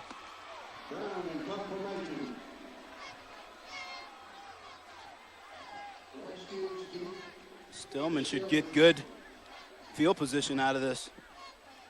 I asked him, I said, does it ever hurt you to punt barefooted when it's about 20 degrees? He said, when it's 20 degrees, I put my shoe on. He said, I'm not crazy. Not totally. Shoe and a couple extra pairs of socks. From the 17-yard line, breaking tackles and getting back to the middle of the field and out to the 42-yard line, a 25-yard return before Jeremy Spears came up to make the stop. But a good return for Stillman College. They're trying to get something going, and we'll be back. Here, Miles leading 13-2. He's looking at Charles McCullum, the numbers on him, but he's not in the lineup right now. He's been under a lot of pressure today. And there you see Quentin Wright, sophomore from LaFleur High in Mobile, Alabama. His second game playing, and he's running the offense now for Theo Danzy and Stillman College. On the option, he gives the ball off right away. I believe it was Arthur Harris who got the call that time. Number 34, the fullback out of Indianapolis and Indiana and Pike High. And you look at the stats on Quentin Wright. That's the career stats on him. Last year, he was 39 of 88, 602 yards and 3 touchdowns. This year, he had only played in 1 game. He was 1 of 2, 10 yards, a touchdown, no interceptions. He did throw. That's pretty good. 1 of 2, that's 50%. You know, when you throw the ball, 3 things can happen. Either it's intercepted, it's completed, or it's incomplete. And he not only completed 1, he had a touchdown. And this one is incomplete. This one is dropped. Well, expect the Miles defense to pin their ears back and come after Quentin Wright. He's just getting in the game. He hasn't adjusted to the speed of the game. And that interior pressure up front, they wreak havoc. So he knows he's got to get rid of the ball quickly. Adrian Belton was the man who put the pressure on him that time, number 54. And here comes the play in from the sidelines. Being brought in by Jeremy Parham.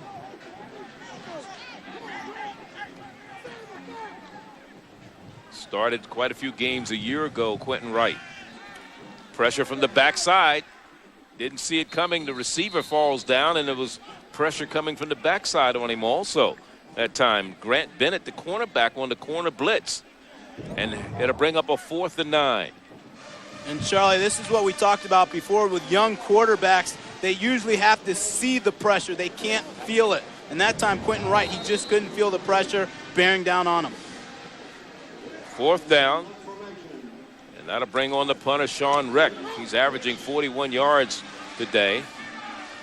And this one goes out of bounds at about the 34-yard line. So that's where Miles will go to work. 1st down and 10, their second possession of the second half. Thursday night college football continues on ESPNU. Running back Justin Ray and the Sanford Bulldogs host the Southeast Missouri State Redhawks. It's an Ohio Valley Conference clash. College football prime time, ESPNU, this Thursday, 7:30 p.m. Eastern, right here in Birmingham, Alabama. For more information, log on to ESPNU.com.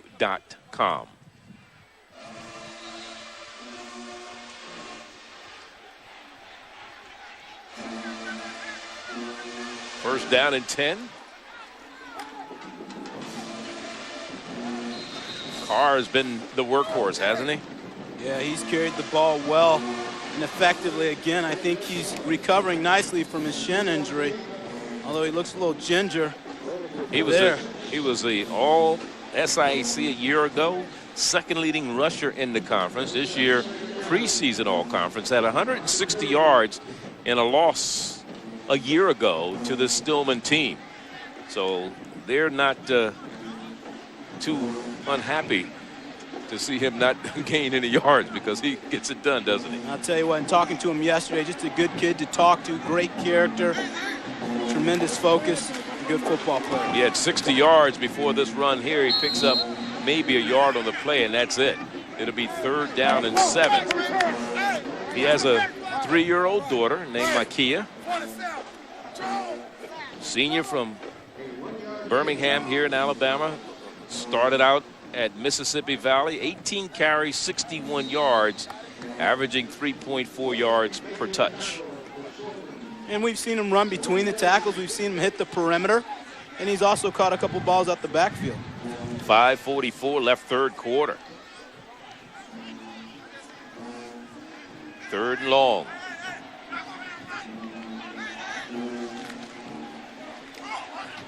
Quarterback under pressure, steps up, looking to run it, but can't get away from number 52, Harvey Logan, the middle linebacker.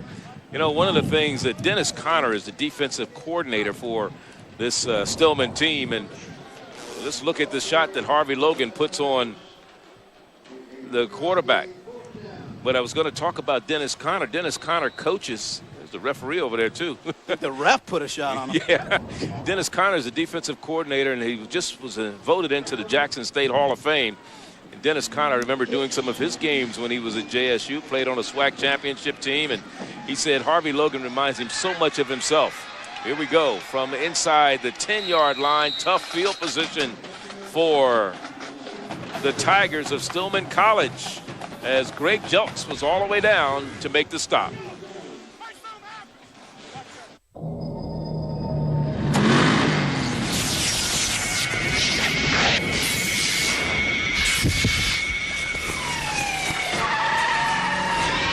Plug me in, move with the heavy power. Call Benny, dark shades, trace the Hemi. Burn up the road, straight away, in control, the mastermind. Reach right past your fine. Mechanically built, speed design. The charger factor, you want to reach it?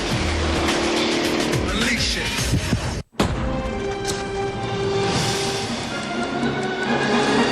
Four minutes. Thursday, October 6th at 7 p.m. Eastern on ESPN2. I got it because I couldn't take dial-up another second. Dial-up was so slow. This is dial-up noise. I had it with the noise. We all had it with the noise. More and more people are getting it. Getting Verizon Online DSL, that is. Especially now that it's just $14.95 a month. With DSL, it's so fast. It's like boom. I click, I'm connected. You want to download a file, it's right there. Finally download music like everyone else. I don't have to worry about incoming calls. I can be on the computer and she's on the phone.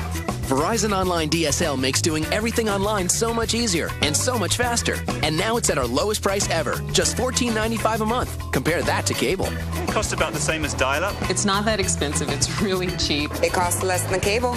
Call 1-877-305-8150 to get Verizon Online DSL. That's 1-877-305-8150 for the best value in broadband. We got Verizon Online DSL. And we are never going back to dial-up. You want to go back? No, I don't want to go back to dial-up. 13-2 is our score. 5:11 left in the third quarter. A little more rain coming down here in Birmingham, and let's look. It was a penalty against Miles, only their second penalty of the game at the end of the play. Watch number 10, Mullins. He gets a little extracurricular activities in there, and they whistle him for a personal foul. 15 yards added on, and the ball is moved out to the 26-yard line.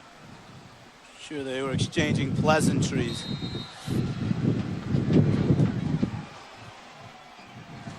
Miles only penalized twice today. Stillman 10 times, 117 yards. More penalties than they have offensive production.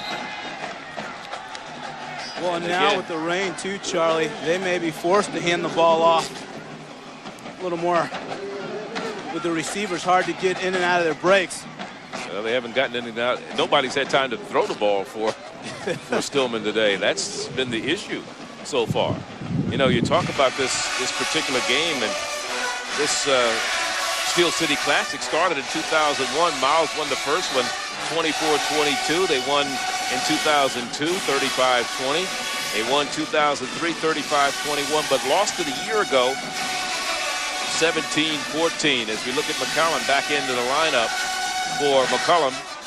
35 plays, 78 yards. That's it for Stillman today. 117 in penalties on second and long. McCullum wants to put it in the air. Incomplete behind the receiver, Marcus Bryant. It'll be interesting to see the footing of the receivers. We talked about it a minute ago, just with a slippery field, getting in and out of the breaks. McCollum does a nice job of standing in the pocket.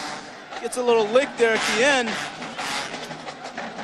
Jermaine Henderson was putting pressure on him, but he didn't really know where Jermaine Henderson was. 2 for 10 on third down conversions. There it is, 2 for 10 for Stillman.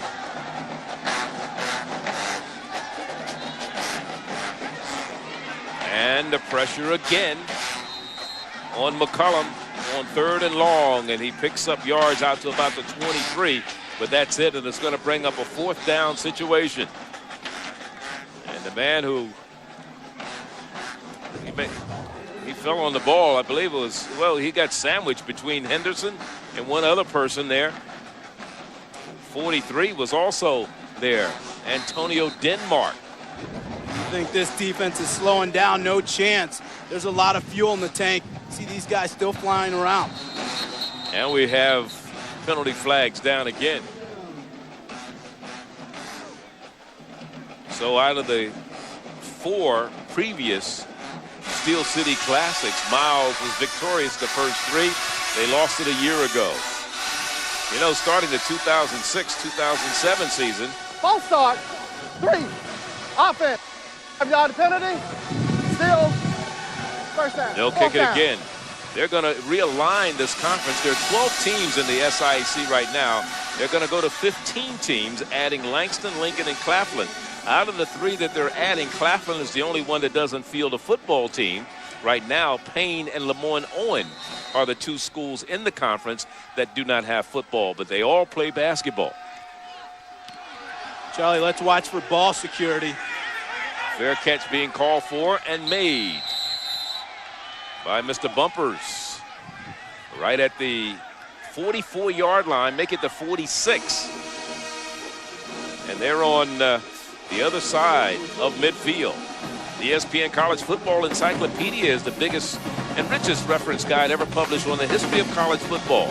Read about the profiles, records, and statistical leaders, and fight song lyrics of all 119 Division I programs, the Ivy League schools, and the most prominent historically black colleges and universities. It's available now wherever books are sold. First down and 10 at the Stillman 46. Good field position for Miles College. Stillman has only been across midfield once today, and they attempted a field goal that was no good on their second possession. I think that time George lost it in the exchange. Again, we talked about ball security. Well, you got a slippery ball. George has a tough time putting a handle on it, but he does manage to fall on top. Keep the ball for Miles. The deepest penetration that Stillman has had offensively today has been the 42-yard line, with the exception of getting down to the Miles 31 in the first quarter and attempting a 47-yard field goal. Well, Charlie, it's interesting to note that Miles is going to a power I. This is the second time we've seen it all day. I'm sure it's because of the weather and the elements. Plus ball control.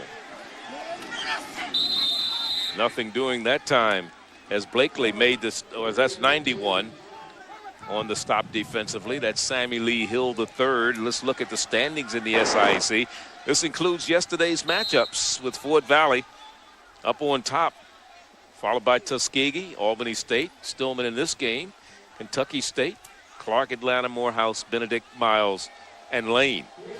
And I was talking about this realignment in 2006 when these other teams come in. They're going to have 2 divisions, an East and a West. Albany State, Benedict, Clark, Fort Valley, Morehouse, and Payne will be in the East. Kentucky State, Lane, Lemoyne-Owen, Miles College, Stillman, Tuskegee will go in the West. And Claflin will probably go in the East. Lincoln and Langston, we'll see what happens there. They'll probably go in the West. Timeout, Miles. So Miles calls a timeout. That's their first timeout. The rain's coming down pretty good here in Birmingham right now. They socked it in pretty good as far as the weather is concerned. The band, though, hasn't been deterred. They're still playing strong. And without umbrellas. Without umbrellas. You're right.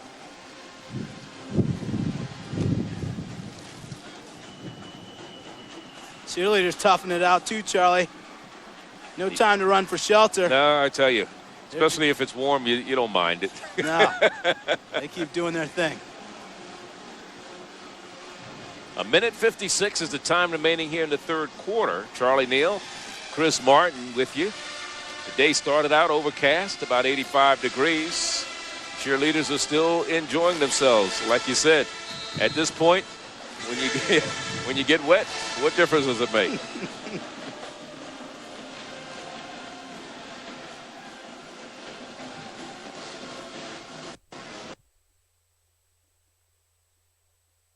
linemen up front, Charlie, they really got to get their cleats in the ground and penetrate and create surge.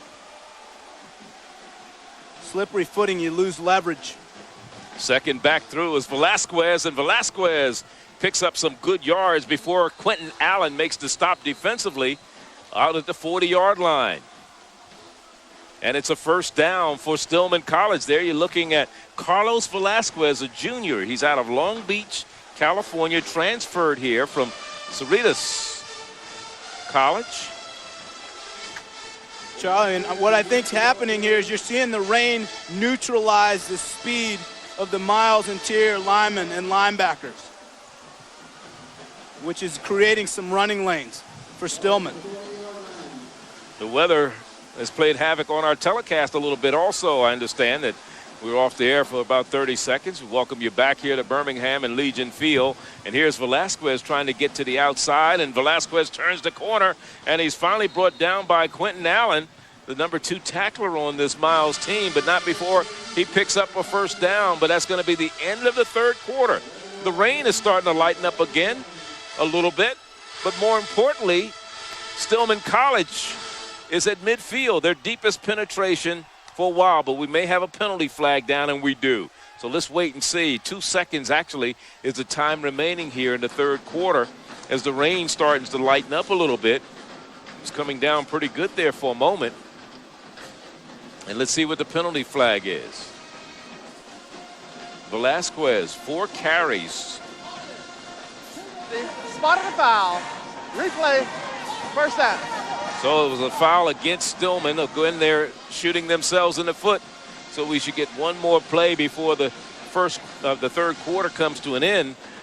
But the ball is going to be moved back to the 39-yard line. Velasquez trying to create a spark for the Stillman Tigers. See, the game plan is to get him on the perimeter because he has a little burst to his game.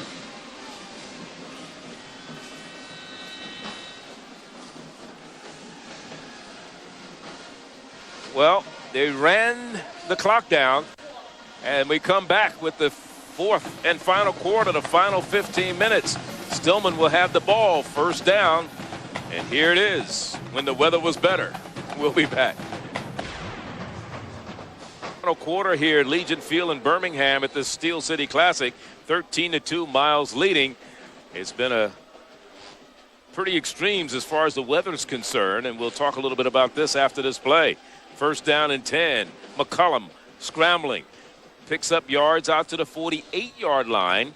About a yard shy of a first down. And we understand a tornado touchdown in Tuscaloosa County. That's where Stillman College is located. In fact, they say right down near their campus is what they call Tornado Alley.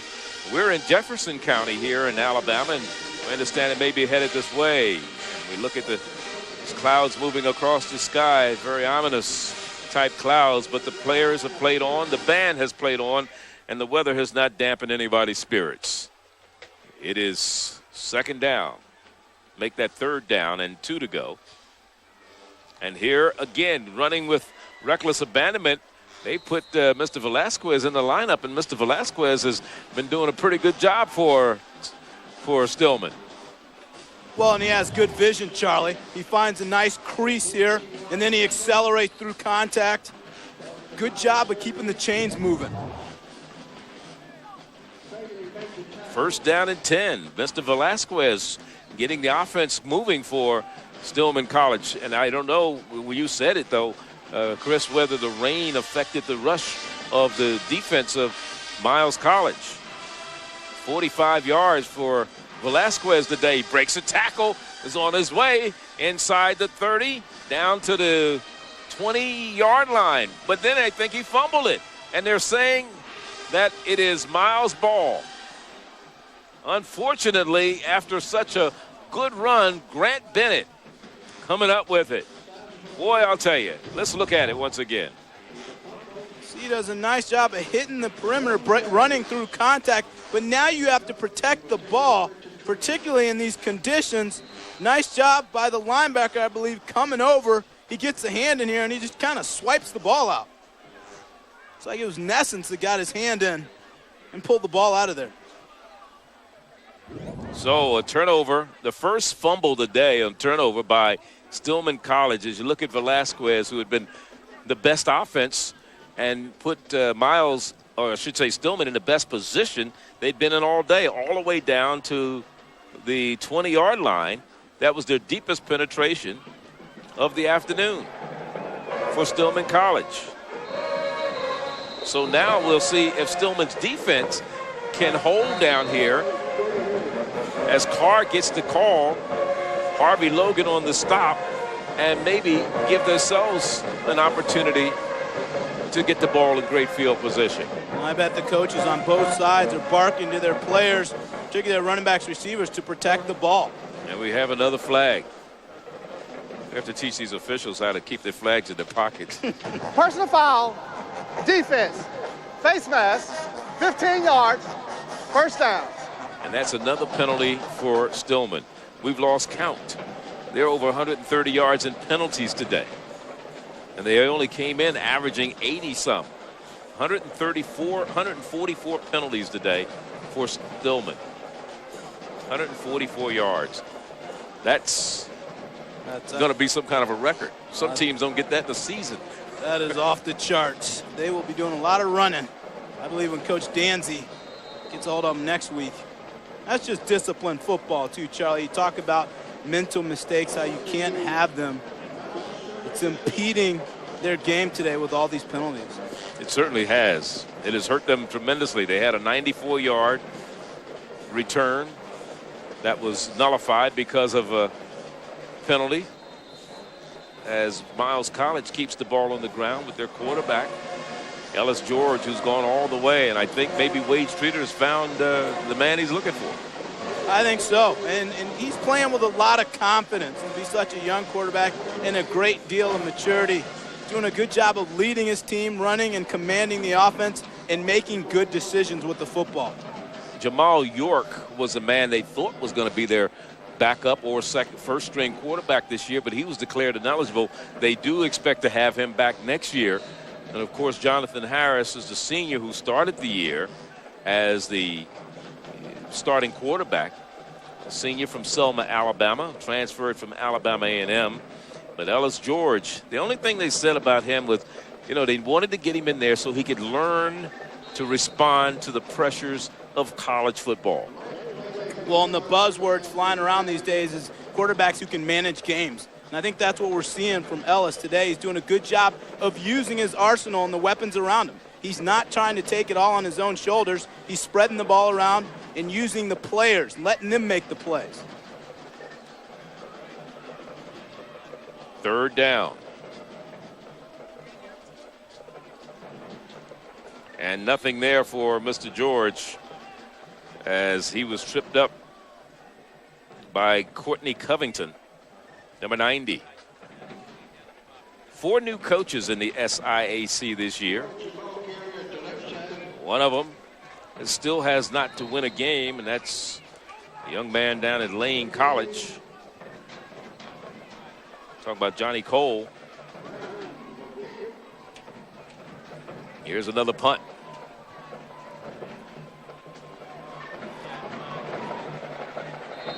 So we got another flag. And another flag.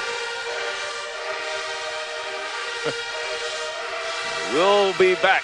10:56 remaining. We'll sort out the flags when we return.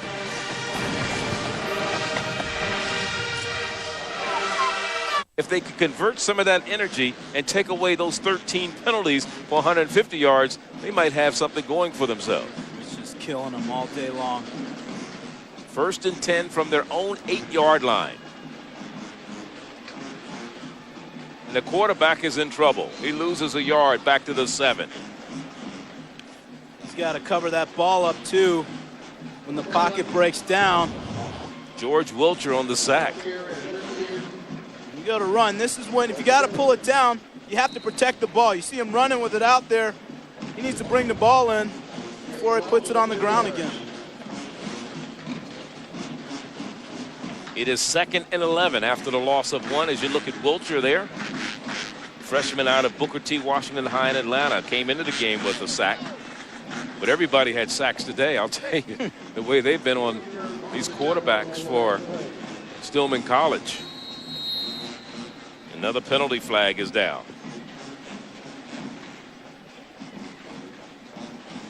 Onto the snap. Delay of game. 1. Offense. Half the distance to the goal. Still second down. Getting ridiculous, ain't it? For Coach Danzy, this is unthinkable.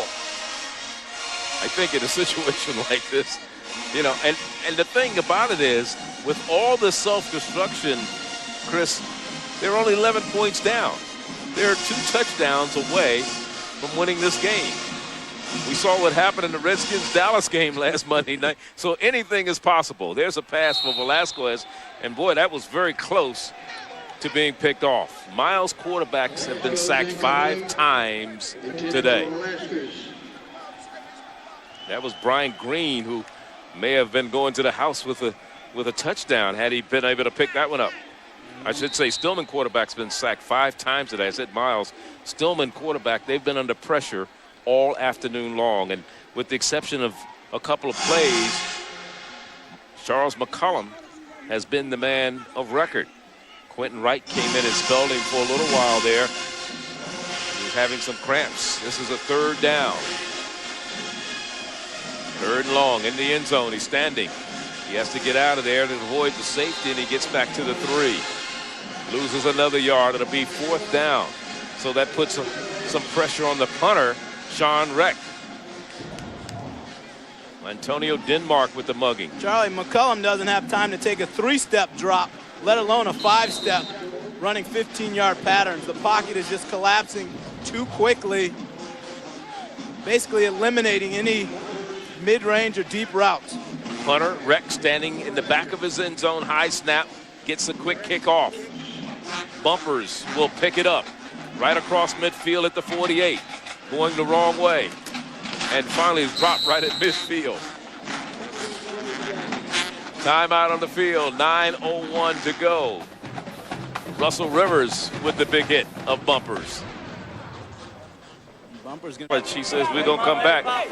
They better start because they only have 9 minutes to go, and they're down by 11 points. And in a game that they have not played well this afternoon has been beset with a bunch of mistakes and a bunch of penalties as Taurus Carr gets the call. Only 12 yards for Taurus a week ago, but he's starting to make up for it this afternoon as Harvey Logan, number 52, makes the stop defensively for Stillman College.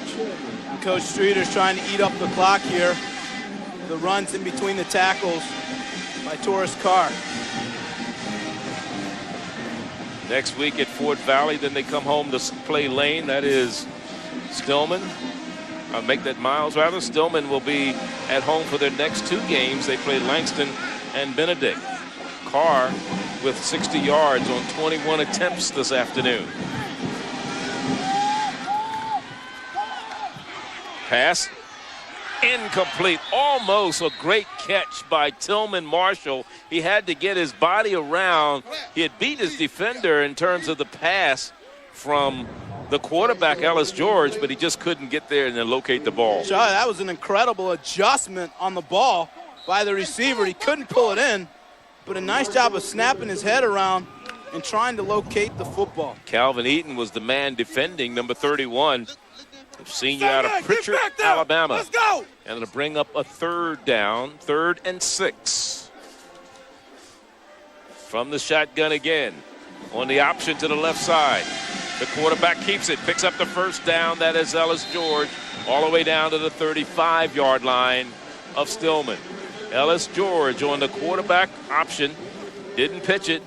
Harvey Logan finally made the stop, but let's look at the option. He runs this to perfection. Watch the read here off the linebacker. He sees him go out to take the pitch, tucks the ball in, and gets ahead. Nice job of the quarterback, George, reading the linebacker and getting some yardage. DeMeas was the man who was covering there and had to make a decision on which way he wanted to go, and he took advantage of DeMeas. When DeMeas went out, he went in. Absolutely, good read. 1st down and 10.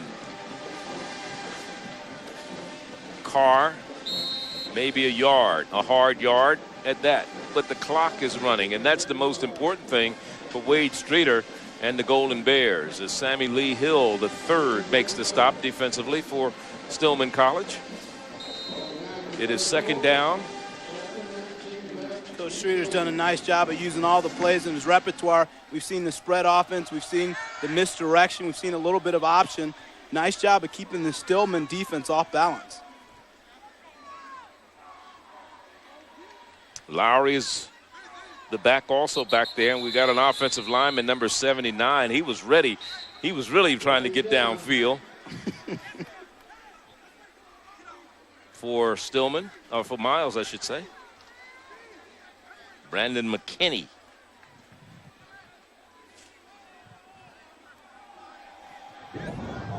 Let's watch him. Well, he may have been drawn off. Let's see.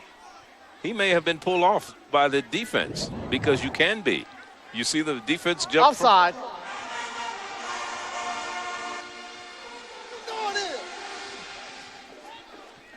They don't believe it. Look at Dancy. He's throwing in the flag. He's throwing in the towel. This is a boxing match? Is he saying, I'm throwing in the towel on the officials? That's the first time I've seen that.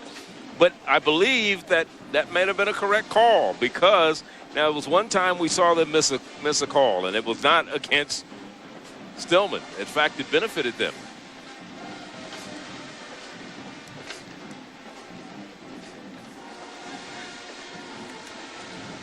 There's a quarterback, Ellis George, trying to run to the left side of the defense. And it was the middle linebacker, Logan, again on the stop defensively, trying to go to his right. George, like we said earlier, he's probably 185 pounds soaking wet. He's done a good job of being resilient, as he's taken a number of hits today. Clock continuing to run. Ball at the right hash mark, inside the 30, with 6 minutes to go in this one. The 5th annual Steel City Classic. George hands off to Carr, and Carr will not get the first down to bring up 4th down.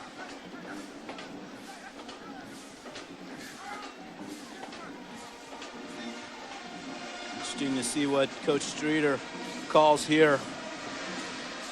It's like 4th and about 2. In the preseason poll, Tuskegee, along with Albany State, picked to finish first and second, respectively. Miles, in the preseason poll for the conference, was picked to finish 4th, while Stillman was picked to finish 7th. But a strange change of events will put you in kind of awkward positions, won't it? You've got to win some games. All those preseason predictions don't mean a thing unless you win, right? No. 4th down conversion, trying the 1 for 2 today.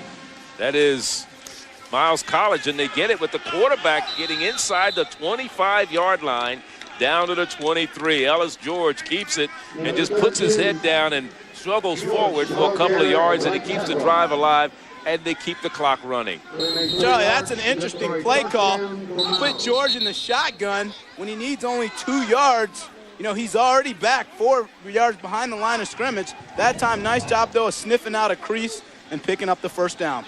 Did a good job of picking up the first down. Wade Streeter, he's been calling the offense all game long for his team. I think he's done a nice job of really working around what Ellis George does well. I mean, you've seen a lot of quarterback draws. They've gotten him out on the perimeter. He's run some option and racked up a lot of yards on offense today, as we see. Average, that's right, 224. They're averaging, they got 242 today. Here's the fullback, the bruiser, and he just makes things happen. The freight train, John Lowry. Lowry and left in for Miles. Picks up a yard, but I'll tell you, the defense paid for it more than he did. Yeah, and usually with Lowry, he runs between the tackles. That time he hits the perimeter. He's able to turn the corner, get his shoulder square. You got to bring a punch when you're going to tackle Lowry.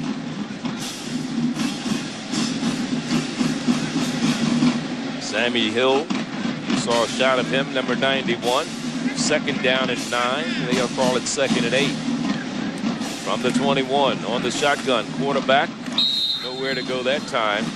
Hit immediately by Irving McGuire, number 95. McGuire, junior out of Huntsville, Alabama, preseason second-team Division II All-American, not just conference All-American, but the Division II All-American.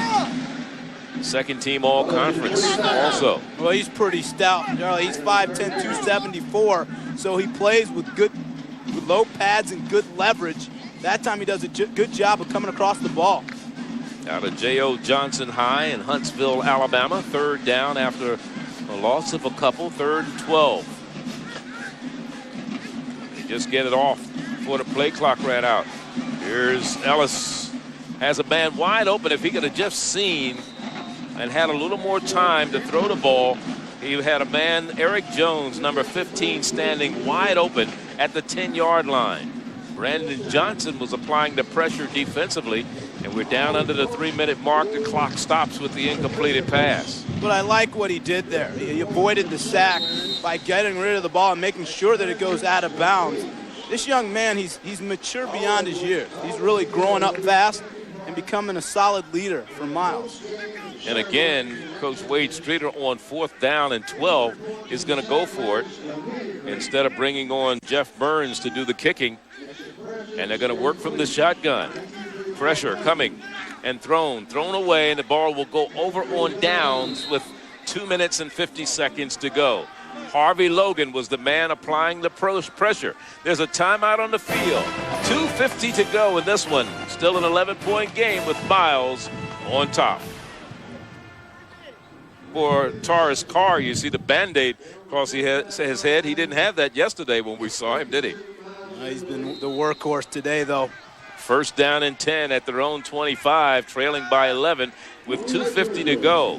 Stillman College, McCullum, who's been under pressure all day, close to being sacked again. That would have been his 6th time he'd been sacked. He does get across and still running, gets some valuable yards, and is finally dumped down right at midfield.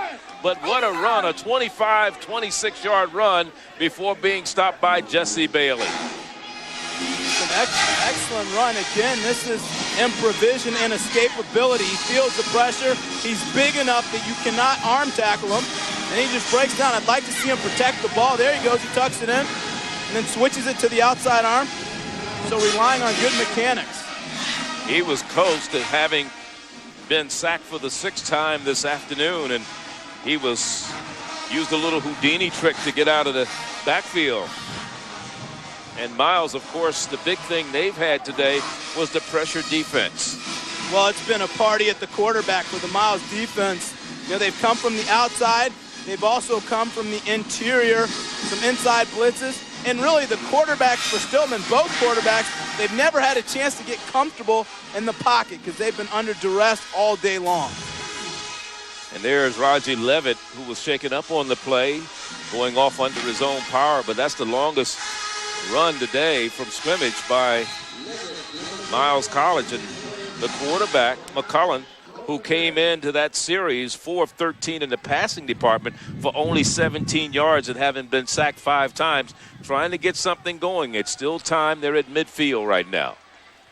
On 1st down and 10, dumps it off to Velasquez out of the backfield, and Velasquez picking up about 4 yards on the play before he's stopped by Marcus Bryant, number 29. Charlie, that time you'd like to see your running back Velasquez get out of bounds to stop the clock. A 4-yard strike. Staying inside keeps the clock rolling. And they're going without the huddle, working from the shotgun. Again is McCullum. McCullum feeling the pressure from the outside, decides to take off and run. Turns the corner. He has pretty good speed and picks up another 1st down inside the 35, down to about the 32-yard line. So he shows he has ability to run the ball if he could just get time to run it or get outside. Well, he does a nice job of finding the creases in the defense. This one, he sees the lane. He's decisive. He says, I'm going to go with it. You know, the challenging thing with these running plays, though, is that they eat up a lot of clock. 1st down. So it's 1st down and 10. He wants to go to the air, but he has some room over here. Now he's going to take off, fakes the pass, and slides down at the 24-yard line. So he has done it basically with his own legs. This drive started at their own 25. He has basically run just about every down and gotten the ball down inside the 25, the 24. of the opponents. That is Miles College with 1:15 to go. And the reason why is because the coverage continues to hold upfield, so you have no receivers that are open. So he has no choice but to tuck the ball in and get up as much yardage as he can. And Stillman uses one of its timeouts. And don't forget, Thursday night, college football continues right here on ESPNU. I'll be back here in Birmingham as Justin Ray and the Stanford Bulldogs, the running back for Sanford, host the Southeast Missouri State Redhawks. It's an Ohio Valley Conference clash. College football prime time on ESPNU Thursday at 7:30 p.m.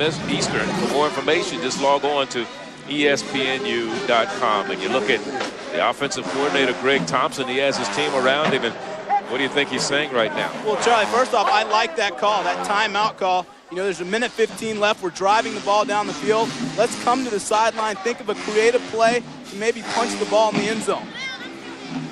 You look at this SIAC, we talked about in this decade only two, but actually Kevin Bell, the quarterback coach that was talking to them just a moment ago. The offensive coordinator is up here with us in the booth, and we get a whistle, another penalty. Now let's see who it's on. But in this decade, only two teams have won an SIAC title, Tuskegee and Albany State. Tuskegee won it 3 straight years, 2000, 2001, and 2002. Albany State won it the last 2 years, 2003 and 04. And going back to 1992, only one other team has won the conference. False start again. Here's another penalty against Stillman. That was Fort Valley. Fort Valley won in 92 and 99. Albany State won 5 straight between 1993 and 98. So, you know, these schools like Stillman and Miles, Morehouse, some of the other schools, they're trying to knock some of the big powerhouses, Fort Valley, Albany State, Tuskegee, off their throne. Kentucky State stands a good chance of doing that also this year. But right now, it's a second down facing Stillman College with the ball all the way back to the 30-yard line. Push back to the 30 after the penalty.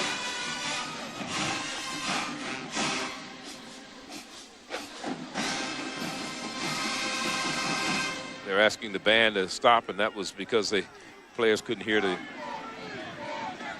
signal.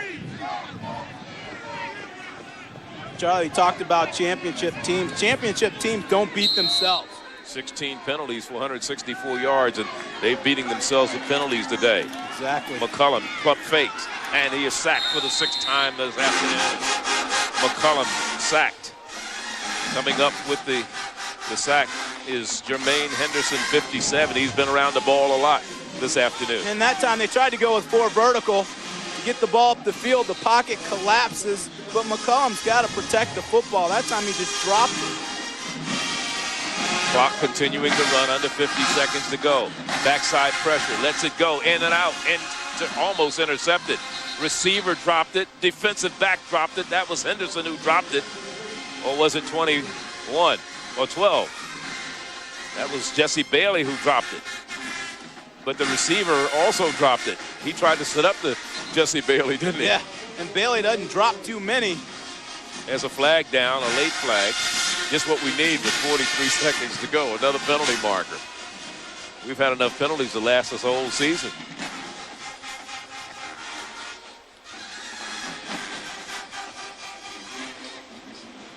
Our referee. After the play, personal foul, 93, defense, 15 yards, automatic, first down. Fred Haynes is the man guilty out of Sandy Hook, Mississippi.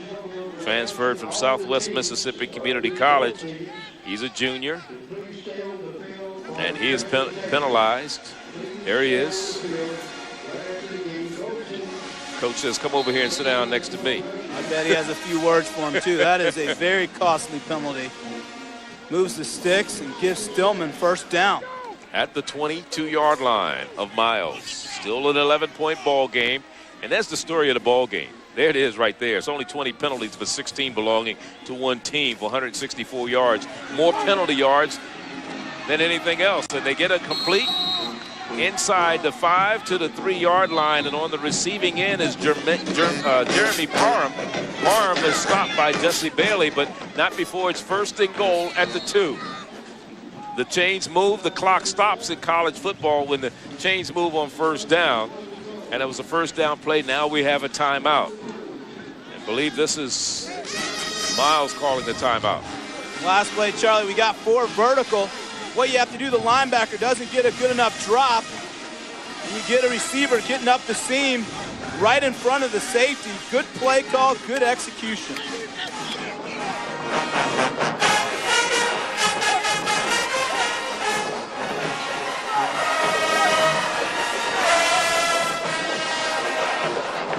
Again, you see the quarterback coach, Kevin Bailey, there talking to his team.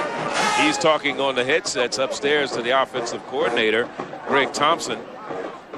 And they're coordinating what they're going to do here. Well, they have time. You see they have 2 timeouts left.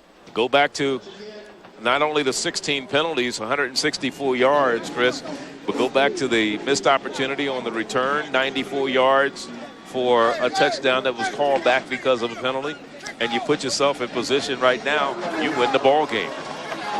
Even if they score now, they'd have to get the onside kick and get something quick in order to come away with a victory, because a field goal does them no good. They have to score 2 touchdowns in order to win this ball game. They're down by 11 right now. Full house backfield. Velasquez, and he cuts it back now, decides to throw it. It's a touchdown to number 34, Arthur Harris, the sophomore out of Indianapolis, Indiana, the fullback. So they had Harris along with Velasquez and Collier all back there, and the quarterback started to run it, then he threw it. And this is a nice play by McCollum, sucking up the defenders and letting his big fullback get out in the flat. Curtains, touchdown for Stillman. A 75-yard drive, the best offensive production of the day, and it was aided by a 25-yard run by the quarterback when he looked like he was going to be sacked. Then they got penalized, and somehow they still were able to survive all of the miscues that they had on that drive, and they go 75 yards.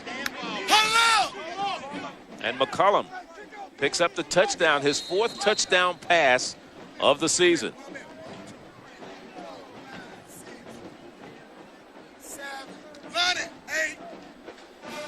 They're going to go for the 2-point conversion variety.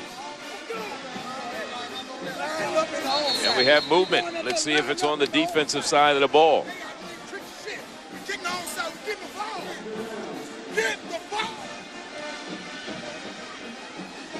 James Terry, most popular guy prior to the snap, in Birmingham. Encroachment, 99, defense with contact, half the distance to the goal. Repeat, PAT. Ricky Johnson, guilty. He'll be signing autographs at the airport tonight to the referee as much as he's been on TV today. Everybody knows who he is, that's for sure. You've seen Miles come unglued a little bit on defense. I mean, they picked up some costly penalties. I go back to the one on 4th down where it was a personal foul that moved the chains and gave Stillman another chance to get the ball in the end zone. And I said that they had to score 2 touchdowns. Actually, what they have to do if they get the 2-point conversion here and then get a field goal, maybe in pretty good shape. Yeah, and you see a nice job of McCollum again, sucking up the defense. They had to commit to the run, thinking he was going to try and get it across the goal line. It frees up his fullback, sitting in the flats for the touchdown. And this scoring drive, the first one they've had, 8 plays, 75 yards. They used 2:30 off the clock, and now they get the 2-point conversion. That'll make it a 13-10 ball game. They can get in the field goal position. And if they could get in the field goal position, Kevin Fleming, who's hit a 41-yarder, although he missed a 47-yarder earlier today. And I think one of the other key things in that whole drive, there was only maybe 1 penalty against Stillman that whole drive. And everything else today has been penalty after penalty after penalty. So they're going to go for the 2-point conversion to try to bring it to within 3. And the handoff to Velasquez, and Velasquez will score. Velasquez with the 2-point conversion on the counter play, back to the weak side, and it's a 13-10 ball game. Really, that wasn't a bad defensive call, but you have your cornerback one-on-one with Velasquez, who just out-muscles him and overpowers him. 30 seconds is the time remaining. We know we're going to see the onside kick. Now, remember, again, 2 plays that stand out more so than the penalties is the one penalty on the 94-yard return that was nullified. Then we had a 47-yard field goal, the second possession of the game, that was wide left for Miles College. So you put that together, you know, you've got a Miles win. Stillman had the mistakes on those particular plays. Sure, they've had their chances. But with the rain today, you know you're going to get onside kick here. The ball has been slippery. Give Stillman a chance to recover. Their only sustained drive of the day, except for the second possession in which they missed that 47-yard field goal. And now the man with the ball is Kevin Fleming. He has it on the tee. There he is, number 7, out of Vernon, Alabama, born in Berlin, Germany. And preseason second team all-conference. Came into the game 16 of 33 career in field goals. He missed one today. He's 16 of 34. Miles has their hands team on the field. And there it is. And it's fielded by Miles right at the 45-yard line. And I don't think it went 10 yards. It might have. The man who fielded it for Miles it was 10 yards down the field. That was Jeremy Spears. Let's look at it once again. Spears caught it right at the 45. Now the officials are discussing something. There's a penalty flag down, and we may have offsides on the kick. That's what we need, 5 more yards. In legal formation, on the kicking team, 5 yards will be added to the possession obtained by the receiving team. First down. When it rains, it pours. Yeah. Literally.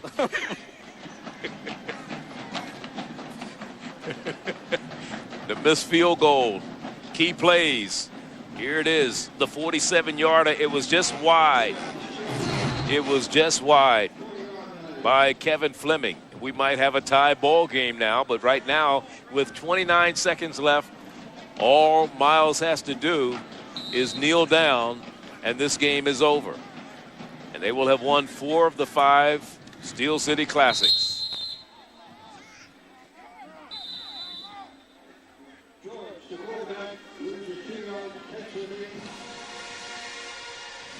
Saw the hands team there on that last kick. That's why coaches practice that so religiously. There's the trophy that they play for. It's called the Steel City Classic. There's the trophy. A lot of steel there. And of course, out of the 5 years they played it, it looks like Miles is going to take it home for the 4th time. Charlie, having played in games similar to this, a lot of these guys know each other. They played against each other. They played with each other in high school. So this is about bragging rights. Gives you a little extra in a game like this. And remember, a year ago, this Miles team started the season 1-3 and then won the last 6. This will be the first win they'll be able to hold on here. 24 seconds to go of the year for Coach Wade Streeter and his young squad. They lost a lot of players from a year ago, 10 starters, and they also had 7 other players who they thought were going to be able to play this year, declared ineligible academically. So he lost 17 people that he was counting on. Well, 7 of the 17 he was counting on. Then we got movement on the defense. Another penalty on Stillman College. Maybe this should go in the Guinness Book of World Records of mistakes and ineptitude in a ball game. It's got to be close. To the snap, encroachment, 97, defense with contact, 5 yards, remains second down. 174 yards on 18 penalties. Amazing about that. He's on the line. He's right next to the ball. Defensive lineman. That's just discipline.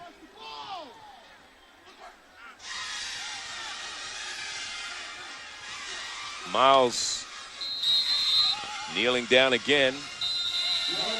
And let's see if Stillman calls this last time out. I believe they have 1 remaining. Why? 20 seconds to go. Charlie, you know, yesterday we talked to Coach Streeter, and really he's a joy to talk with. But the one thing that he said, look, my team, we're still trying to turn the corner. You know, we lost a lot of players. Give credit to him for keeping his team together and bonding his group, creating some synergy. And today, I think they turned the corner. Wade Streeter, in his 5th year, started the career here in his first year. He was 4-7. 6-5 his second year, 7-3 the last 2 years, and he's already lost 4 this year, so the best he can hope for is to go 7-0 the rest of the way. But I think the key is how you respond to adversity. You know, it's not the adversity that gets you, it's how you respond to it. Coach Streeter and his team has responded well. I think on the other side of the ball with Coach Danzy, you know, they're going to go back to the basics. You know, they're going to go back to working on being disciplined and not self-destructing with a number of penalties. This should be the last play. Neither team has any timeouts left, and hopefully there's no penalty on the defense, because the game can't end on a defensive penalty. 14 seconds to go, and I'm being facetious. But not a pretty thing as far as Stillman College is concerned, but joy and elation for Miles. They win their first game of the year, and it's nothing like winning your first one after you've been down in the dumps. So the final score, 13-10. Coming up next, college football, Georgia versus Mississippi State. This has been a presentation of ESPN, the worldwide leader in sports. For Chris Martin and the entire ESPNU staff, Charlie Neal saying so long from Birmingham in this 5th annual Steel City Classic, where Miles prevail. The final score, 13-10. The rain didn't dampen the spirits of the faithful who came out to Legion Field this afternoon. We'll see you Thursday night back here in Birmingham at Sanford. At least half of it's not getting it done, Jay. Yeah, J.T. Washington's been able to get his man today.